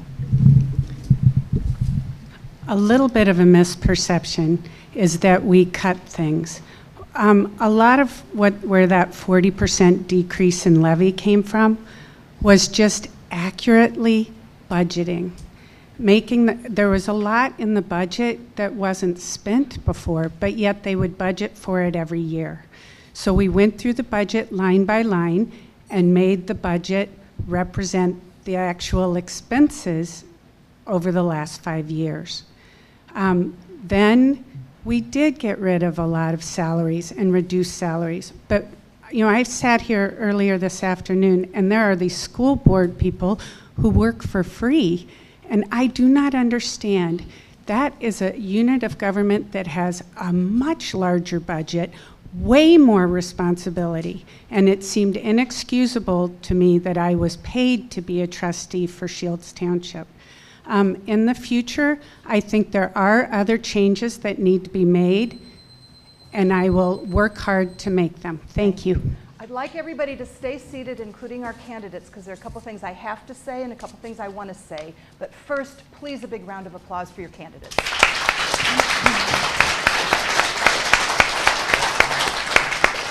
I heard most of the debates today, even the ones I didn't moderate, and I have to say, every time I come up here, I am so impressed by the committed, well-prepared, passionate candidates that you guys have. And I don't need to tell you, in this day and age, it takes guts to run for office. I wouldn't even read the comment section on blogs to save my life, right? So these are some gutsy people. Would anybody who's still in the audience who was in a previous debate, would you put your hand up? Do we have any other candidates who are still here? Okay, so see, we've got some people who've stuck around. So if you didn't get your question asked, please try to find your candidates.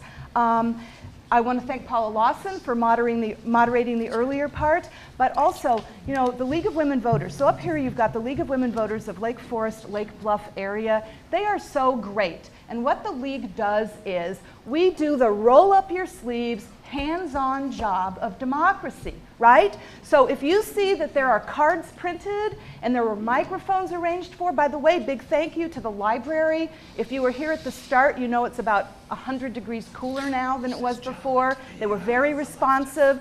Chairs get set up, candidates get contacted, programs get printed. Hello, League of Women Voters. These men and women are working hard, and it's not just women who can join. Since 1970, although we didn't change our name, it's men and women. And in the back, by the way, and I should have said this at the start of the previous forum, we are completely nonpartisan. So we don't take a stance for any candidate whatsoever, right? In the back, see this nice little brochure, which, by the way, cost them a couple of cents to print, right? You could show a little love, throw down some money. There's a membership form here. You don't have to do anything, although once you get involved, you're going to see it's so much fun, right? We've got timekeepers, we've got the card sorters, we've got the runners. There's every level. Whatever you want to do, you can come and do it, right? Then on their very, very excellent brochure, along with rules for candidates, blah, blah, on the back, you see their website. And you don't even have to look at it. You can just say it with me. It's LWV for League of Women Voters, and then a hyphen, and then it's LFLB, right? Lake Forest, lakebluff.org. And if you go there in the next couple days, and my experience is they're quick with this, this whole thing will be posted on their website. They're going to throw it up on YouTube, and your local television guys who've been here, it's going to be on your local television as well. And I think that the website will tell you when it's going to be shown if you can't figure that out on television. No, it's not. Figure it out yourselves. You're a really smart bunch of people. Now, April 9th is the election. Friends, do not let friends sit on their asses on election day. So take somebody to the polls with you. And good job, everybody. What a great bunch of candidates you have.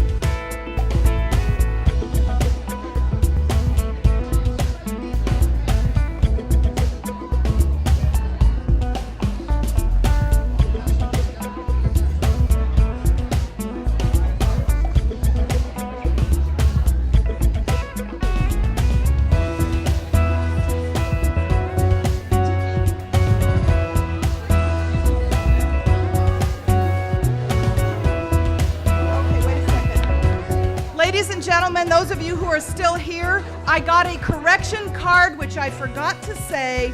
The transit services, the township does have some authority for transit services. The card got lost in the shuffle. I'm sorry, inaccurate information went out.